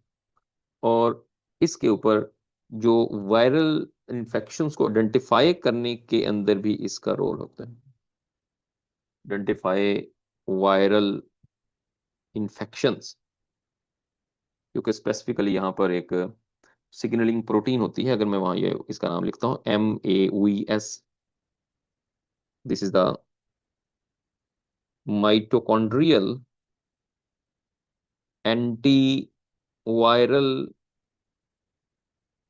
सिग्नलिंग प्रोटीन, यानी इसमें ऐसी प्रोटीन है जो कि बॉडी के अंदर जो वायरल इन्फेक्शन है उसको जो है वो रिस्पॉन्ड करने के लिए और उसके अगेंस्ट बॉडी के अंदर डिफरेंट चेंजेस लाने के लिए, सिग्नल्स देने के लिए जो है वो काम करता है। तो ये आपको माइटोकॉन्ड्रिया के अंदर जो है वो एक तो ये मिलेगा। दूसरा एक बात इसमें याद रखनी है कि जो इसका डीएनए होता है, हमने बात की mtDNA, माइटोकॉन्ड्रियल डीएनए। एक तो आपने देखा कि ये जो है वो आप जानते हैं कि नॉन न्यूक्लियर है। दूसरा इसके अंदर हम वर्ड यूज करते हैं कि there is the maternal inheritance. Maternal inheritance, अब मिटरनल इनहेरिटेंस जो है वो किस तरह से होता है, वो आपको इस वजह से मिलता है कि कुछ ऐसे डिसऑर्डर्स होते हैं जो कि मदर से ऑफस्प्रिंग्स के अंदर जा सकते हैं, सिर्फ मदर टू ऑफस्प्रिंग्स, वो माइटोकॉन्ड्रियल डीएनए। उसकी वजह ये होती है, और वजह क्या है, उसकी वजह यह है कि जब हम फर्टिलाइजेशन का प्रोसेस देखते हैं तो स्पर्म का माइटोकॉन्ड्रिया एग में नहीं जाता, तो एग के अंदर जो माइटोकॉन्ड्रिया होते हैं वो ही जाइगोट में जाते हैं, एम्ब्रियो में, फिर इंडिविजुअल में। तो इसका मतलब ये हुआ कि स्पर्म से माइटोकॉन्ड्रिया जब एग में नहीं आएगा तो मैटरनल इनहेरिटेंस हम इसको कहते हैं। यानी ये कुछ ऐसी डिजीज होती हैं जो कि माइटोकॉन्ड्रिया जो है मदर से आता है। तो म्यूटेशन में रोल है साफ जरा, जब ये म्यूटेशन इसमें होती है तो म्यूटेशन के रिजल्ट में बाकायदा एक डिजीज भी होती है जो मदर से बच्चों के अंदर आती है। That disease is called the Duchenne muscular dystrophy. ये एक मसल्स की डिजीज होती है जो कि माइटोकॉन्ड्रियल डीएनए की वजह से ही जाती है मदर से ऑफस्प्रिंग्स के अंदर। तो ये भी यहाँ अपने पॉइंट जो है वो याद रखना है। दूसरा, माइटोकॉन्ड्रिया के जो नंबर होते हैं उसमें से भी सवाल पूछा जा सकता है। माइटोकॉन्ड्रिया के नंबर वेरी करते हैं और इसके नंबर जो है वो कम ज्यादा होते हैं, और ये डिपेंड करते हैं किसी भी सेल की फिजियोलॉजिकल एक्टिविटीज पे, कि वो सेल कितना एक्टिव है, कितना ज्यादा काम कर रहा है। तो अगर उसमें ज्यादा काम है उसमें ज्यादा माइटोकॉन्ड्रिया होंगे। इन केस अगर हम कहते हैं कि मसल सेल है, तो मसल सेल आप जानते हैं कि ये कॉन्ट्रैक्शन करते हैं, तो अगर ये कॉन्ट्रैक्शन करते हैं तो इसके अंदर माइटोकॉन्ड्रिया ज्यादा होंगे। अब एक सेल जो है वो आई सेल है, ये बिल्कुल रेस्ट में पड़े हुए हैं, इस फिजियोलॉजिकली एक्टिव नहीं है, तो इसमें माइटोकॉन्ड्रिया लो होंगे, कम होंगे माइटोकॉन्ड्रिया, तो माइटोकॉन्ड्रिया कम ज्यादा जो है वो इसके अंदर होते रहते हैं। अब इसमें से आपने एक देखना है कि हम कहते हैं कि लाइक रेड ब्लड सेल्स हैं, रेड ब्लड सेल्स में माइटोकॉन्ड्रिया नहीं होते। ये कई दफा क्वेश्चन पूछ लेते हैं बच्चे के, माइटोकॉन्ड्रिया नहीं है रेड ब्लड सेल के अंदर, बिल्कुल भी। तो वो जो होते हैं वो कैसे, फिर एनर्जी उनको कहाँ से चाहिए, तो उनका जो एनर्जी होती है वो एन एरोबिक रेस्पिरेशन से लेते हैं, एन एरोबिक रेस्पिरेशन। ठीक है, ये भी आपने इसके अंदर जो है वो याद रखना है। माइटोकॉन्ड्रिया के नंबर बढ़ते हैं, आप जानते हैं बाइनरी फिशन से ये सेल्फ रेप्लिकेशन करता है, इसके नंबर इंक्रीज होते हैं। डिक्रीज करने हो तो लाइसोसोम डिक्रीज करता है। इससे पहले लेक्चर के अंदर हमने इसको डिस्कस किया था कि इसके नंबर जो है वो डिक्रीज कौन करता है। तो ये दो तीन चीजें जो है वो इसके अंदर आपने जो है वो डिस्कस करनी है। न्यूक्लियस है तो वेरी इंपॉर्टेंट, जो आपके पीएमडीसी सिलेबस लेटेस्ट सिलेबस के अंदर दिया है। इसके अंदर 7 क्रोमोसोम है, क्रोमोसोम को भी बात करेंगे और न्यूक्लियस की बात करेंगे। तो हम स्टार्ट कर रहे हैं न्यूक्लियस। देखिए न्यूक्लियस जो है इसको हम सेल का ब्रेन कहते हैं। ब्रेन ऑफ सेल इसलिए कहते हैं क्योंकि इसमें सारी की सारी जो इन्फॉर्मेशन है वो सेल इसने कंट्रोल करना होता है। और इसमें जो है आपको जितनी भी इंफॉर्मेशन है क्रोमोसोम के अंदर, और सबसे प्रोमिनेंट जो है वो आपके पास ये पार्ट होता है न्यूक्लियस के अंदर, जो कि न्यूक्लियस है सेल के अंदर। ये सबसे प्रोमिनेंट पार्ट होता है तमाम सेल्स का। और सेल के सेंटर के अंदर ही ज्यादातर एनिमल सेल के अंदर ये प्रेजेंट होता है, सवाए कुछ सेल्स के। यानी ज्यादातर सेल्स जो है उसमें ग्रुप तो शेयर, ग्रुप के अंदर मैंने शेयर किया और लिंक उसमें पिन है, सबको अवेलेबल है। मुझे मैसेज करें अगर आपके पास नहीं है प्रीवियस लेक्चर, तो मैं आपको लिंक दे दूंगा। सो मोस्ट ऑफ सेल्स में जो न्यूक्लियस है वो सेंटर में होता है। ये मैं एनिमल सेल्स की बात कर रहा हूँ, सवाए कुछ सेल्स के, जैसा कि मसल सेल्स। मसल सेल्स में न्यूक्लियस जो है वो सेंटर में नहीं होता। और एडिपोस जो सेल्स होते हैं उसमें भी, क्योंकि फैट्स ड्रॉपलेट्स प्रेजेंट होते हैं, वहां भी न्यूक्लियस सेंटर में नहीं होता। बाकी तमाम सेल्स के अंदर न्यूक्लियस जो है वो सेंटर में होता है। प्लांट्स में आप देखेंगे तो प्लांट्स में भी न्यूक्लियस आप जानते हैं वैक्यूल की वजह से पेरिफेरल न्यूक्लियस होता है, due to presence of the vacuole, क्योंकि सेल के अंदर लार्ज सेंट्रल वैक्यूल प्रेजेंट होता है। अब सेल्स होते हैं वो ज्यादातर मोनोन्यूक्लिएट ही होते हैं। आपको बॉडी के अंदर जो डिफरेंट सेल्स मिलते हैं, मोस्ट ऑफ द सेल्स वो मोनोन्यूक्लिएट है। जैसे को लिवर सेल है, नर्व सेल है, स्किन सेल है, सारे मोनोन्यूक्लिएट है। कुछ सेल्स होते हैं वो बाई न्यूक्लिएट भी होते हैं। ये बाई न्यूक्लिएट और मल्टी न्यूक्लिएट वाले आपने याद रखने हैं, बाकी मोनोन्यूक्लिएट तो सारे ही हैं। बाई न्यूक्लिएट जिसमें दो न्यूक्लियस होता है, उसमें पैरामीशियम है, एक प्रोटोजोन में आ जाता है, ये बहुत कॉमन है बाई न्यूक्लिएट सेल्स। और इसके अलावा जो कार्डिक मसल सेल्स होते हैं वो भी बाई न्यूक्लिएट होते हैं, ये क्वेश्चन आ सकता है। इसके बाद पोली न्यूक्लिएट की अगर हम बात करें, यानी जिसमें ज्यादा न्यूक्लियस होते हैं, इनकी एग्जांपल भी आपने याद रखनी है कि कौन से सेल जिनमें ज्यादा न्यूक्लियस होते हैं। इसमें एक जो है वो मसल सेल है जिसको मसल फाइबर कहते हैं, इसमें ये मल्टी न्यूक्लिएट है। फिर ऑस्टियोक्लास्ट जो कि बोन डिसॉल्विंग सेल्स है, ये मल्टी न्यूक्लिएट होते हैं। और फंजाई में जो सिनोसिटिक हाइफी होते हैं, जिसको आप ए सेप्टेट हाइफीज कहते हैं फंजाई के, उनमें भी न्यूक्लियस ज्यादा होते हैं, मल्टी न्यूक्लिएट मैस होता साइटोप्लाज्म। तो ये एक तो आपने इसमें ये जो कुछ इंपॉर्टेंट पॉइंट्स हैं वो याद रखना है। दूसरा आप जानते हैं कि इसकी डिस्कवरी में, इसको डिस्कवर किया था रॉबर्ट ब्राउन ने 1831 में। ये भी आपने याद रखना है पॉइंट। अब हम इसके स्ट्रक्चर पे आ जाते हैं, इसके कंपोनेंट पे आ जाते हैं, और इसके कंपोनेंट जो डिस्कस करते हैं कौन कौन से कंपोनेंट है। अब इसके कंपोनेंट्स में सबसे पहले हम बात करेंगे न्यूक्लियर इन्वेलप। न्यूक्लियर इन्वेलप इसको हम इन्वेलप स्पेस कहते हैं because this is double membranous. इसमें दो मेम्ब्रेन्स होती हैं, आउटर मेम्ब्रेन होती है और अंदर की इनर मेम्ब्रेन होती है। तो जो आउटर मेम्ब्रेन होती है उसमें आपने याद रखना है कि that is continuous with the endoplasmic reticulum, endocrinal reticulum के साथ अटैच होती है। दूसरा, इस आउटर मेम्ब्रेन के साथ राइबोसोम भी अटैच होते हैं। इसके अलावा इसमें इनर मेम्ब्रेन है, और इनर मेम्ब्रेन जो है सिंपली वो इनक्लोज करती है न्यूक्लियोप्लाज्म को, क्योंकि न्यूक्लियोप्लाज्म जो कि न्यूक्लियस के अंदर मैट्रिक्स होता है वो इसके अंदर प्रेजेंट होता है। दोनों मेम्ब्रेन के दरमियान जो स्पेस होती है, ये दो मेम्ब्रेन है, इसके दरमियान आप जानते हैं कि स्पेस है, और वो स्पेस अबाउट 10 to 15 नैनोमीटर की स्पेस जो है वो प्रेजेंट होती है, which is a perinuclear space, जो दोनों में प्रेजेंट होती है।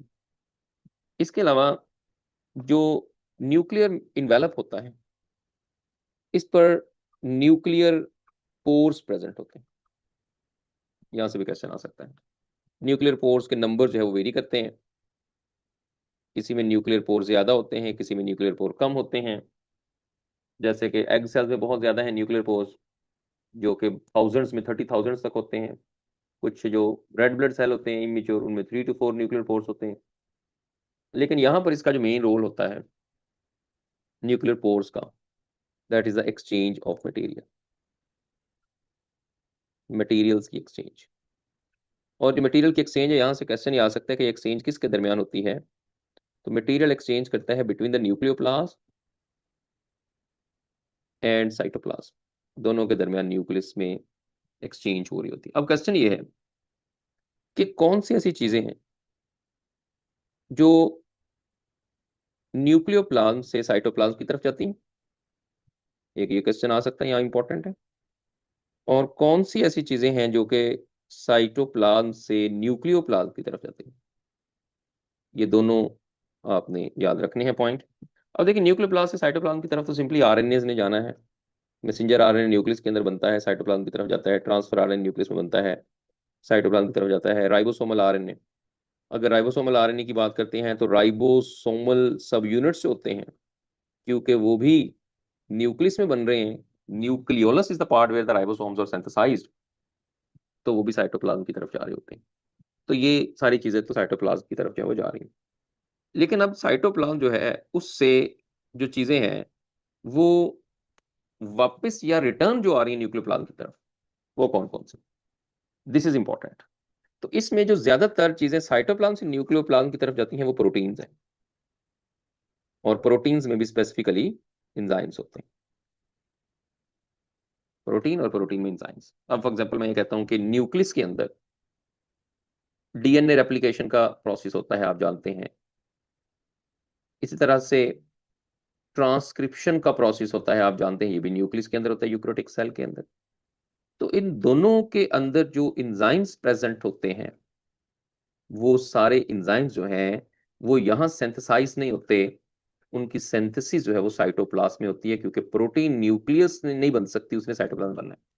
तो वहां से वो मूव करके न्यूक्लियोप्लाज्म की तरफ जाते हैं। अब कौन कौन से, अब आपको पता है, डीएनए पॉलीमरेज है, आरएनए पॉलीमरेज है, ये चीजें, अदर जो रेगुलेटरी प्रोटीन्स होती हैं, तो वो सारे के सारी जो है वो मूव करती हुई न्यूक्लियोप्लाज्म की तरफ जाती हैं।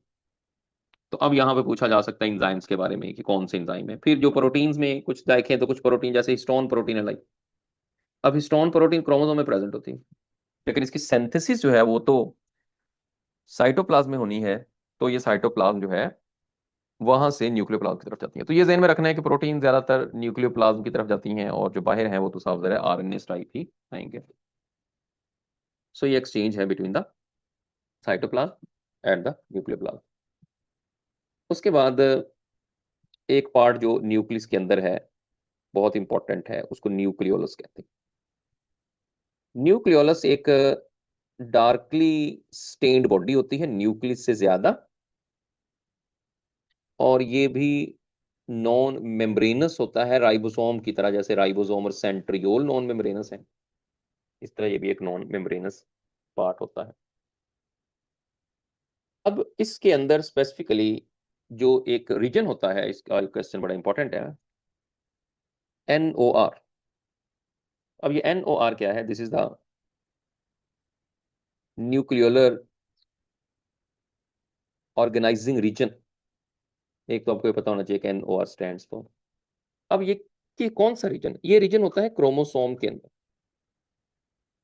और वो क्रोमोसोम पर होते हैं जीन्स, और ये जीन्स वो होते हैं that having codes for ribosomal synthesis, जिन्होंने राइबोसोम को सिंथेसाइज करना होता है। तो इसका मतलब है कि अगर पूछा जाए कि कौन सा रीजन जो है वो बड़ा इंपॉर्टेंट होता है for the formation and the functioning of the nucleolus inside the nucleus, तो आप कहेंगे कि वो है NOR, न्यूक्लियोलर ऑर्गेनाइजिंग रीजन। तो ये भी एक तो यहाँ बड़ा इंपॉर्टेंट पॉइंट है। दूसरा, न्यूक्लियोलस भी न्यूक्लियस की तरह ये आपको जब अपेयर होगा तो इंटरफेस के दौरान अपेयर होगा, लेकिन जब सेल डिवीजन होगी तो ये खत्म हो जाता है। तो इसका मतलब है कि ये आपको कब मिलेगा, जब सेल इंटरफेस में होगा, यानी डिवाइड नहीं कर रहा, और डिसअपेयर हो जाएगा जब सेल डिवाइड करेगा। और न्यूक्लियस के लिए भी ऐसा ही है, न्यूक्लियस भी उसी वक्त विजिबल होता है जबकि सेल नॉन डिवाइड हो, यानी नॉन डिवाइडिंग सेल्स के अंदर ये विजिबल होते हैं। अब इसके अंदर जो रीजन्स हैं न्यूक्लियोलस के, है तो ये नॉन मेम्ब्रेनस, इसमें मेम्ब्रेन तो नहीं होती, लेकिन इसमें दो रीजन होते हैं। एक इसमें आउटर रीजन है, या पेरिफेरल वर्ड यूज करते हैं। आउटर या पेरिफेरल जो है that is the granular region, और एक इसके अंदर सेंट्रल रीजन होता है, that central region is the fibrillar region. अब दोनों में फर्क ये होता है कि जो ग्रेनुलर रीजन होता है that containing the rRNA and rDNA, ribosomal DNA, क्योंकि यहाँ से राइबोसोमल आरएनए बनता है। और जो इसके अंदर, सॉरी, सेंट्रल फिब्रल की करेक्टर मैंने इधर लिख दी, सेंट्रल जो पार्ट होता है वहां आरआरएनए और आरडीएनए होता है। और जो आउटर पेरिफेरल पार्ट होता है that is serve as a precursor for ribosomal subunits, ये उसके लिए एक प्रिकर्सर का काम करता है। तो ओवरऑल अगर आप देखते हैं तो न्यूक्लियोलस जो है इसको हम कहते हैं कि दिस इज द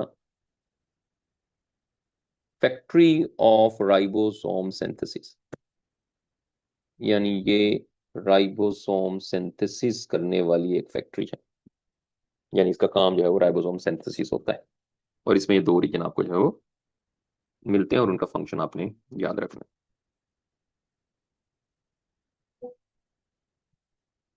राइबोसोमल सब यूनिट जो होगा उसमें राइबोसोमल आरएनए ही होता है। मैसेंजर आरएनए और ट्रांसफर आरएनए जो होते हैं वो बाद में राइबोसोम के साथ जुड़ते हैं जब ट्रांसलेशन करनी होती है। तो उसके बाद जो है हम आ जाते हैं इसी के अंदर जो पार्ट न्यूक्लियस में, क्रोमेटिन एंड क्रोमोसोम। अब इसमें क्या फर्क होता है? क्रोमेटिन जो होती है that is one of the uncondensed form, लेकिन जब वो कंडेंस हो जाता है तो वो क्रोमोसोम बन जाता है। और इसमें भी अगर हम देखें तो क्रोमेटिन जो होता है ये उस वक्त हमें नजर आएगा जब अनकंडेंस्ड है और जब डिवाइड नहीं कर रहा सेल, नॉन डिवाइडिंग फेज में। और जब सेल डिवाइड करता है उसके अंदर आपको क्रोमोसोम नजर आते हैं। यानी अब क्रोमोसोम, क्रोमेटिन जो है वो कंडेंस्ड होगा तो क्रोमोसोम बनाएगा, और जब क्रोमोसोम डीकंडेंस्ड होगा तो वापस जो है वो क्रोमेटिन मटेरियल जो है वो बना देगा। तो यहाँ पर आपको इसमें इंटरकन्वर्जन का जो पार्ट है वो आपने यहाँ पर याद रखना है। अब इसके अंदर जो क्रोमोसोम है, सबसे पहले हम वहां पे ले लें कि क्रोमोसोम जो है वो उसमें पार्ट कौन कौन से हैं और उसमें स्ट्रक्चर कौन से हैं, इसको हम डिटेल के अंदर डिस्कस करते हैं। अब यहाँ मैं एक क्रोमोसोम ड्रॉ कर रहा हूँ। इस क्रोमोसोम में जहाँ पर दो आर्म अटैच होते हैं इस यूनिट पे, that is called the centromere. इसको हम सेंट्रोमियर कहते हैं, या इसके लिए हम वर्ड यूज करते हैं प्राइमरी कंस्ट्रिक्शन, ये दोनों वर्ड यूज होते हैं। और जो इसमें आपको यहाँ पर टिप्स नजर आ रही हैं, दीज आर कॉल्ड द टीलोमर्स, और इसको हम सेकेंडरी कंस्ट्रिक्शन कहते हैं। अब यहाँ पर along the length of the chromosome आपको एक मॉलिक्यूल मिलता है डीएनए का, जो कि एक macromolecule, like this is DNA. और इसी डीएनए के अंदर आपको जो यूनिट्स मिलते हैं, these units are called genes, and genes are the unit of biological information. और ये स्पेसिफिक सीक्वेंस ऑफ न्यूक्लियोटाइड होता है। और इसके साथ ही डीएनए के साथ आपको यहाँ पर हिस्टोन प्रोटीन भी मिलती है। ऑफ द यूकैरियोटिक क्रोमोसोम वहां हिस्टोन प्रोटीन होती है। तो अब इसमें जो डीएनए और हिस्टोन प्रोटीन होती है, ये दोनों मिलकर एक कॉम्प्लेक्स बनाते हैं, that complex is called the nucleosome. और इसमें होता है कि जो डीएनए है उसमें न्यूक्लियोटाइड है, तो कॉम्प्लेक्स के अंदर 200 न्यूक्लियोटाइड, अगर हम एक न्यूक्लियोसोम की बात करें, एंड दैट और wrap around the 8 histone protein. और इनके दरमियान जब न्यूक्लियोसोम बनता है तो इनके दरमियान आपको सुपर कॉइलिंग मिलती है। They are super coil to form the nucleosome. So एक तो ये सवाल बड़ा इंपॉर्टेंट है, न्यूक्लियोसोम के बारे में पूछा जा सकता है। दूसरा हम यहाँ पर देखेंगे कि इसमें कुछ रीजन्स होते हैं। अब मैं रीजन्स को आइडेंटिफाई कर रहा हूँ। एक में रीजन ये इसको शो कर रहा हूं, तो ये रीजन और ये रीजन, ये रेड कलर में जो शो कर रहा हूं, इन रीजन्स को हम कहते हैं यू क्रोमाटिन। और बाकी जो रीजन बच गए, ये वाले जो ग्रीन कलर में मैं शो कर रहा हूँ, जिसमें सेंट्रोमियर भी आ रहा है और टिप्स भी इसके अंदर आ रही हैं, this region is called the heterochromatin. अब इनमें क्या डिफरेंस होता है?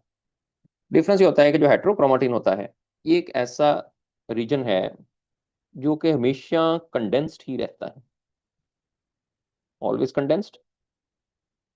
और ये रीजन जो है, ये कभी एक्टिव नहीं होता, नेवर एक्सप्रेस्ड। या हम कह सकते हैं कि this region is transcriptionally inactive, यानी ये ट्रांसक्रिप्शनली एक्टिव नहीं है।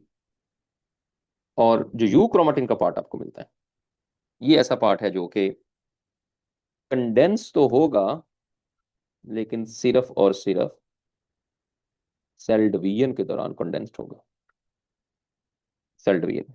और उसके बाद फिर ये एक्सप्रेस होगा और ये ट्रांसक्रिप्शनली एक्टिव होगा। तो ये दोनों पार्ट क्रोमोसोम है, यानी सारे का सारा क्रोमोसोम का डीएनए एक्टिव नहीं होता, उसमें जो यू क्रोमाटिन का पार्ट होता है वो इसके अंदर एक्टिव होता है। तो ये आपने यहाँ पर याद रखनी है। अब इसमें जो सेंट्रोमेयर का पार्ट हमने देखा, प्राइमरी कंस्ट्रक्शन हुई है, यहाँ पर स्पिंडल की अटैचमेंट होती है। और स्पिंडल्स में भी स्पेसिफिक स्पिंडल्स, जिनको हम काइनेटोकोर स्पिंडल्स कहते हैं या काइनेटोकोर माइक्रोट्यूब्यूल कहते हैं, वो इसके अंदर जो है वो एक्टिव होते हैं। ठीक है, एक तो ये आपने यहाँ पर याद रखना है, जो भी इसके अंदर इंफॉर्मेशन आपको बताई है। टीलोमर्स जो होते हैं, यहाँ पर जो डीएनए है, इसके लिए हम एक वर्ड यूज करते हैं जंक डीएनए, क्योंकि ट्रांसक्रिप्शन इनएक्टिव है। जंक डीएनए या सैटेलाइट डीएनए वर्ड यूज होता है। अब इसके अंदर जो क्रोमोसोम है, क्रोमोसोम जो है उसकी कुछ टाइप्स होती हैं। टाइप्स ऑफ क्रोमोसोम, और इन टाइप्स हम देखेंगे on the basis of centromere, centromere की बेस पे। अब उसमें टाइप कौन कौन से, उनके नाम और जस्ट आपको थोड़ी सी डिस्क्रिप्शन पता होनी चाहिए। एक है टीलोसेंट्रिक, एक है एक्रोसेंट्रिक, एक है सब मेटासेंट्रिक, और एक जो होती है वो मेटासेंट्रिक। ये आपको तीन केसेस जो है वो मिलते हैं। अब इसमें जो टीलोसेंट्रिक होती है, उसमें सिर्फ एक ही आर्म होता है और सेंट्रोमेयर बिल्कुल टिप पे होता है, लाइक दिस। इसमें ये वाला सेंट्रोमेयर आपको मिलता है, सेंट्रोमेयर टिप पे है और एक ही आर्म है। एक्रोसेंटर में होता है कि आर्म एक बहुत छोटा होता है और एक बड़ा होता है, जिसको हम एक्रोसेंट्रिक कहते हैं। तो इस तरह का सवाल आ सकता है कि एक्रोसेंट्रिक में एक शॉर्ट आर्म एक लॉन्ग आर्म है, या ये आ सकता है कि centromere is close to one end, तो ये एक्रोसेंट्रिक है। इसके बाद सब मेटासेंट्रिक में ये होता है कि सेंट्रोमेयर में एक आर्म छोटा और एक बड़ा होता है, यानी कि बहुत छोटा नहीं है। इसमें हम कहते हैं कि अनइक्वल लेंथ होती है, अनइक्वल आर्म होते हैं। और centromere is slightly of centre, थोड़ा सा सेंटर से दूर होता है। लेकिन वहां वो हमने देखा था एक्रोसेंट्रिक के अंदर कि वो एंड के करीब है। और जो मेटासेंट्रिक होता है उसके अंदर सेंट्रोमेयर बिल्कुल दरमियान में आता है, लाइक दिस। ये दोनों आर्म जो है वो इक्वल लेंथ के होते हैं, इसको मेटासेंट्रिक कहते हैं। अब इनके लिए कुछ और नाम भी यूज कहते हैं, याद रखने के। ये जो दोनों हैं, इनके लिए आई शेप्ड क्रोमोसोम्स कहते हैं।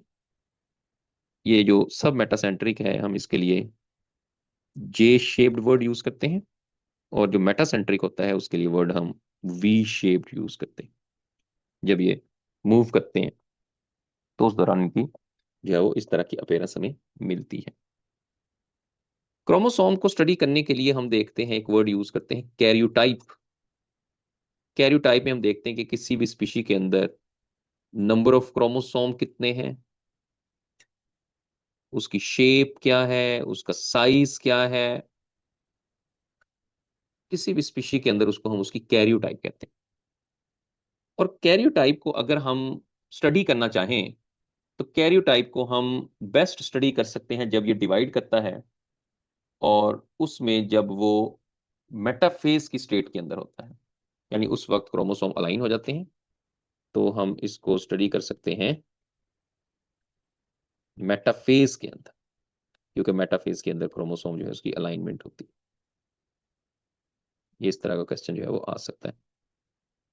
अब क्रोमोसोम्स जो है उसकी डिस्ट्रीब्यूशन भी होती है, जबकि वो डिस्ट्रीब्यूट होकर डॉटर सेल्स के अंदर जाते हैं तो डिस्ट्रीब्यूशन उसकी जो है वो एनाफेज के अंदर होती है।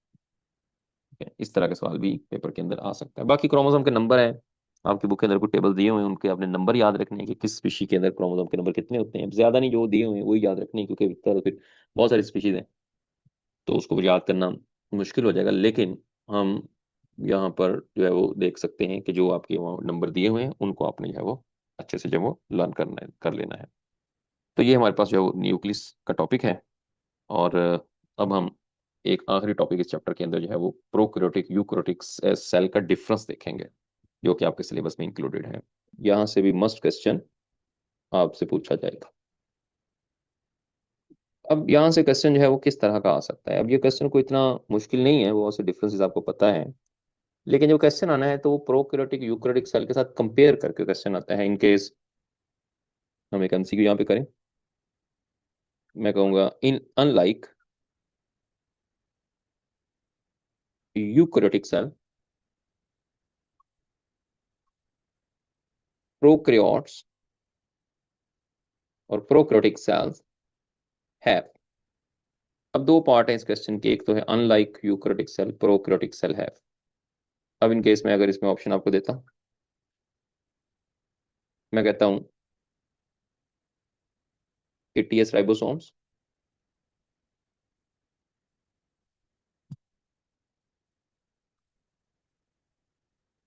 मेटाबॉलिकली एक्टिव सेल मेम्ब्रेन,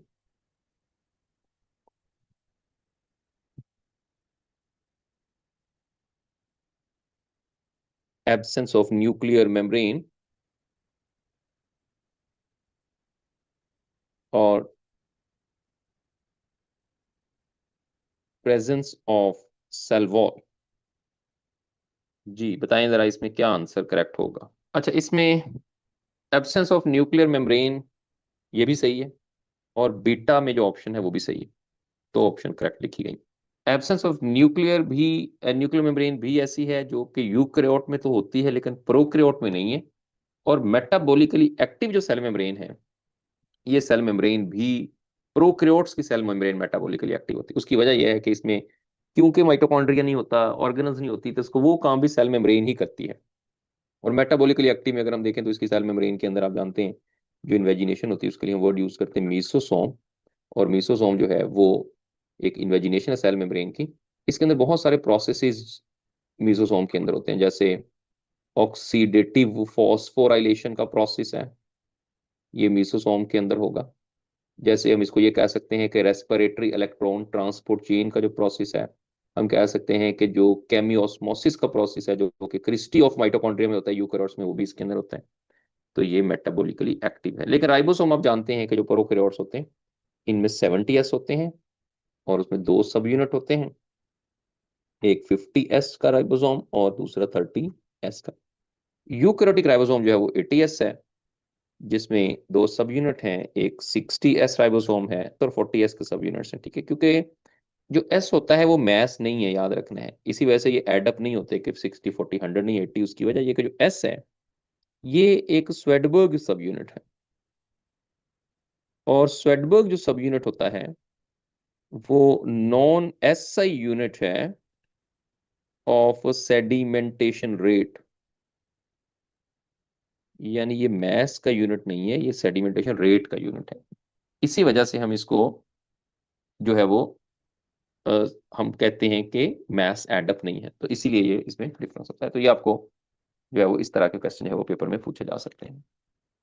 बाकी प्रोकैरियोटिक सेल स्मॉल साइज होते हैं, यूकैरियोटिक जो है वो बड़े साइज के होते हैं। आपको पता है न्यूक्लियस का फर्क है, ऑर्गेनल्स का फर्क है, इस तरह के बहुत सारे डिफरेंसेस है। लेकिन जो मेन डिफरेंस जो कि आपकी बुक्स के अंदर कुछ मिसिंग है वो मैं यहाँ पे साथ साथ डिस्कस कर रहा हूँ।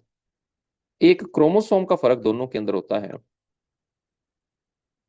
अगर आप क्रोमोसोम यूकेरियोट्स का देखते हैं और आप क्रोमोसोम जो है वो प्रोकैरियोट्स का देखते हैं, तो आपको यूकेरियोट के अंदर जो क्रोमोसोम होता है वो आपको मोस्टली जो है वो लीनियर स्ट्रक्चर में मिलता है। वो हम उसको हैप्लॉयड डिप्लॉयड भी कह सकते हैं सेल को, क्रोमोसोम की वजह से। लेकिन जो प्रोकैरियोट का क्रोमोसोम होता है वो सिंगल होता है, होमोलोगस फॉर्म वगैरह नहीं होते, और ज्यादातर वो सर्कुलर फॉर्म के अंदर जो है वो प्रेजेंट होता है, लीनियर स्ट्रक्चर में प्रेजेंट नहीं है। दूसरा याद रखना है कि इसमें जो फर्क है क्रोमोसोम के अंदर, वो हिस्टोन प्रोटीन का फर्क भी होता है। आपको जो प्रोकैरियोटिक क्रोमोसोम है उसमें आपको हिस्टोन नहीं मिलती, और यूकैरियोट के राइबोसोम जो है उसके अंदर हिस्टोन प्रोटीन क्रोमोसोम में प्रेजेंट होती है। तो इस तरह का क्वेश्चन बी पेपर के अंदर आ सकता है कि हिस्टोन प्रोटीन जो है उसका क्या फर्क होता है। इसके अलावा जैसा कि हम देखते हैं कि एक और बड़ा इंपॉर्टेंट है कि आप फ्लैजेला को जब देखेंगे तो फ्लैजेला आपको प्रोकैरियोट्स में भी मिलते हैं और यूकैरियोट्स में भी मिलते हैं। दोनों के अंदर जो है वो फ्लैजेला आपको मिलते हैं, लेकिन दोनों में जो फर्क होता है वो ये है कि प्रोकैरियोट्स का जो फ्लैजेला है इसमें माइक्रोट्यूब्यूल्स नहीं होती, देयर इज नो माइक्रोट्यूब्यूल्स। इसका जो फ्लैजेला है वो एक प्रोटीन से बना होता है, that protein is called the flagellin protein.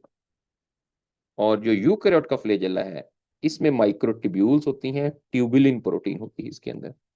तो ये भी आपने याद रखना है। इसके अलावा प्रोकैरियोट्स में आपको जो फ्लैजेला है उसमें एटीपीएज एक्टिविटी नहीं मिलती, नो एटीपीएज एक्टिविटी। लेकिन यूकैरियोट का जो फ्लैजेला है उसमें एटीपीएज यानी एटीपीएज एक्टिविटी मतलब ये होता है कि वो एनर्जी की वजह से ज्यादा क्विकली मूव करता है, लेकिन फ्लैजेला जो प्रोकैरियोट्स के उसके अंदर ये एटीपीएज एक्टिविटी जो है वो नहीं होती। तो ये भी आपको यहाँ पर डिफरेंस मिलता है। दूसरा अगर हम ये देखें तो अब मैं यहाँ पर डीएनए रेप्लिकेशन का प्रोसेस और ट्रांसक्रिप्शन का प्रोसेस, इस तरह के प्रोसेसेस के अंदर भी आपको प्रोकैरियोट और यूकैरियोट के अंदर डिफरेंस मिलता है। यानी आपने ओवरऑल ब्रॉडली सोचना है कि अगर हम डीएनए रेप्लिकेशन की बात करते हैं तो आपने एक वर्ड पढ़ा हुआ है ओकाजाकी फ्रेगमेंट्स, जो कि लैगिंग स्ट्रैंड ऑफ डीएनए के अंदर होते हैं। तो ये ओकाजाकी फ्रेगमेंट्स जो है इनमें भी फर्क होता है कि अगर आप प्रोकैरियोट्स को देखते हैं तो उनके अंदर ओकाजाकी फ्रेगमेंट्स की जो लेंथ होती है वो 1000 टू 2000 न्यूक्लियोटाइड होती है लैगिंग स्ट्रैंड के। लेकिन यही लेंथ जो है वो जब आप यूकैरियोट के ओकाजाकी फ्रेगमेंट में देखते हैं तो वो 100 टू 200 न्यूक्लियोटाइड होती है। फिर इंजाइम्स का फर्क होता है। डीएनए पॉलीमरेज के अंदर जो डिफरेंसेस हैं प्रोकैरियोट और यूकैरियोट के अंदर, वो भी आपसे क्वेश्चन जो है वो पूछा जा सकता है। क्योंकि अब साफ जरा ये तो नहीं है कि किसी एक जगह पर लिखा है वही फर्क देखना है, डिफरेंस तो कोई भी हो सकता है। जो भी अब डीएनए ट्रांसक्रिप्शन ट्रांसलेशन पढ़ेंगे वहां बहुत सारे आपको डिफरेंसेस जो है वो मिलते हैं।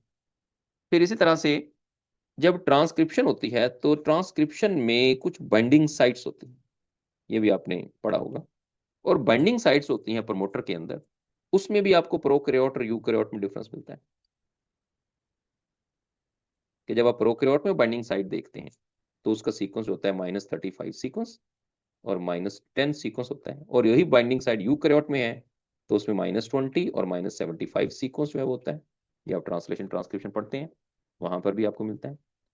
फिर ट्रांसक्रिप्शन के दौरान जो पोस्ट ट्रांसक्रिप्शनल मॉडिफिकेशंस होती हैं, यानी ट्रांसक्रिप्शन हो जाती है उसके बाद पोस्ट ट्रांसक्रिप्शन मॉडिफिकेशन, कौन कौन सी पोस्ट ट्रांसक्रिप्शन मॉडिफिकेशन है? जब मैसेंजर आरएनए बन जाता है उसके अंदर कैप को ऐड करना, उसके अंदर टेल को ऐड करना, और उसके इंट्रॉन्स होते हैं उसकी जो स्प्लाइसिंग है उसमें जो है तीनों प्रोसेसेस जो आपको मिलते हैं ये यूकैरियोट्स में मिलते हैं, सिर्फ प्रोकैरियोट्स में नहीं मिलते। जिसको हम कहते हैं 7 मिथाइल जीटीपी कैप और पोली ए टेल, और उसके अंदर कुछ नॉन कोडिंग सीक्वेंस होते हैं जिनको इंट्रॉन्स कहते हैं, उनको स्प्लाइस करना होता है, वो भी यूकैरियोट में होता है। लेकिन प्रोकैरियोट्स में तो आपको जो हम देखते हैं कि इंट्रॉन्स हैं वो होते ही नहीं। ठीक है, ये भी आपको यहाँ पर डिफरेंस मिलता है। इसके अलावा बाकी कॉमन डिफरेंसेस हैं, जैसे सेल वॉल में पेप्टाइडोग्लाइकन है आपको, प्लांट में डिफरेंट, यूकैरियोट्स में, यहाँ पर बैक्टीरिया में डिफरेंट मिलती है।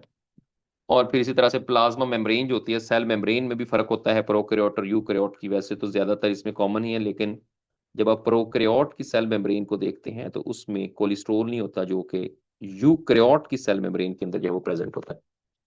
तो ये भी आपको इसके अंदर जो है वो डिफरेंस मिल जाता है। बाकी कुछ कॉमन डिफरेंसेस हैं, सेल वॉल का भी डिफरेंस है, सेक्युलस जो होता है इससे कॉम्प्लेक्स यूनिट जो कि सिर्फ और सिर्फ प्रोकैरियोट्स की सेल वॉल के अंदर जो है वो मिलता है। तो वो बुक के अंदर मैंने आप लोगों के पास आई होप होगी सबके पास टेबल, एक बड़ा कॉम्प्रिहेंसिव टेबल दिया हुआ है डिफरेंस बिटवीन द प्रोकैरियोटिक और यूकैरियोटिक सेल का, उसको आपने कर लेना है। लेकिन ये सारी चीजें बताने का मकसद ये था कि आपने ये सवाल जब आना है तो मुश्किल नहीं इतना होना, प्रॉब्लम तब आती है जब आप किसी एक चैप्टर का सोचते हैं, लाइनों का सोचते हैं तो मुश्किल आ जाती है। लेकिन आपने ओवरऑल सोचना है कि प्रोकैरियोटिक यूकैरियोटिक सेल में क्या क्या फर्क जो हो सकता है। कुछ तो बहुत कॉमन है ना, अब वो जो ऑर्गेनल्स का, न्यूक्लियर मेम्ब्रेन का, ये वो तो आपको सबको पता होता है, लेकिन इनको भी साथ आपने एडअप कर लेना है। तो ये हमारा सेल वाले चैप्टर के जो पॉइंट थे वो सारे हमने डिस्कस कर लिए हैं। इसको आपने अच्छे से पढ़ लेना है। यहाँ तक कोई क्वेश्चन है या कोई कन्फ्यूजन है तो आप पूछ सकते हैं।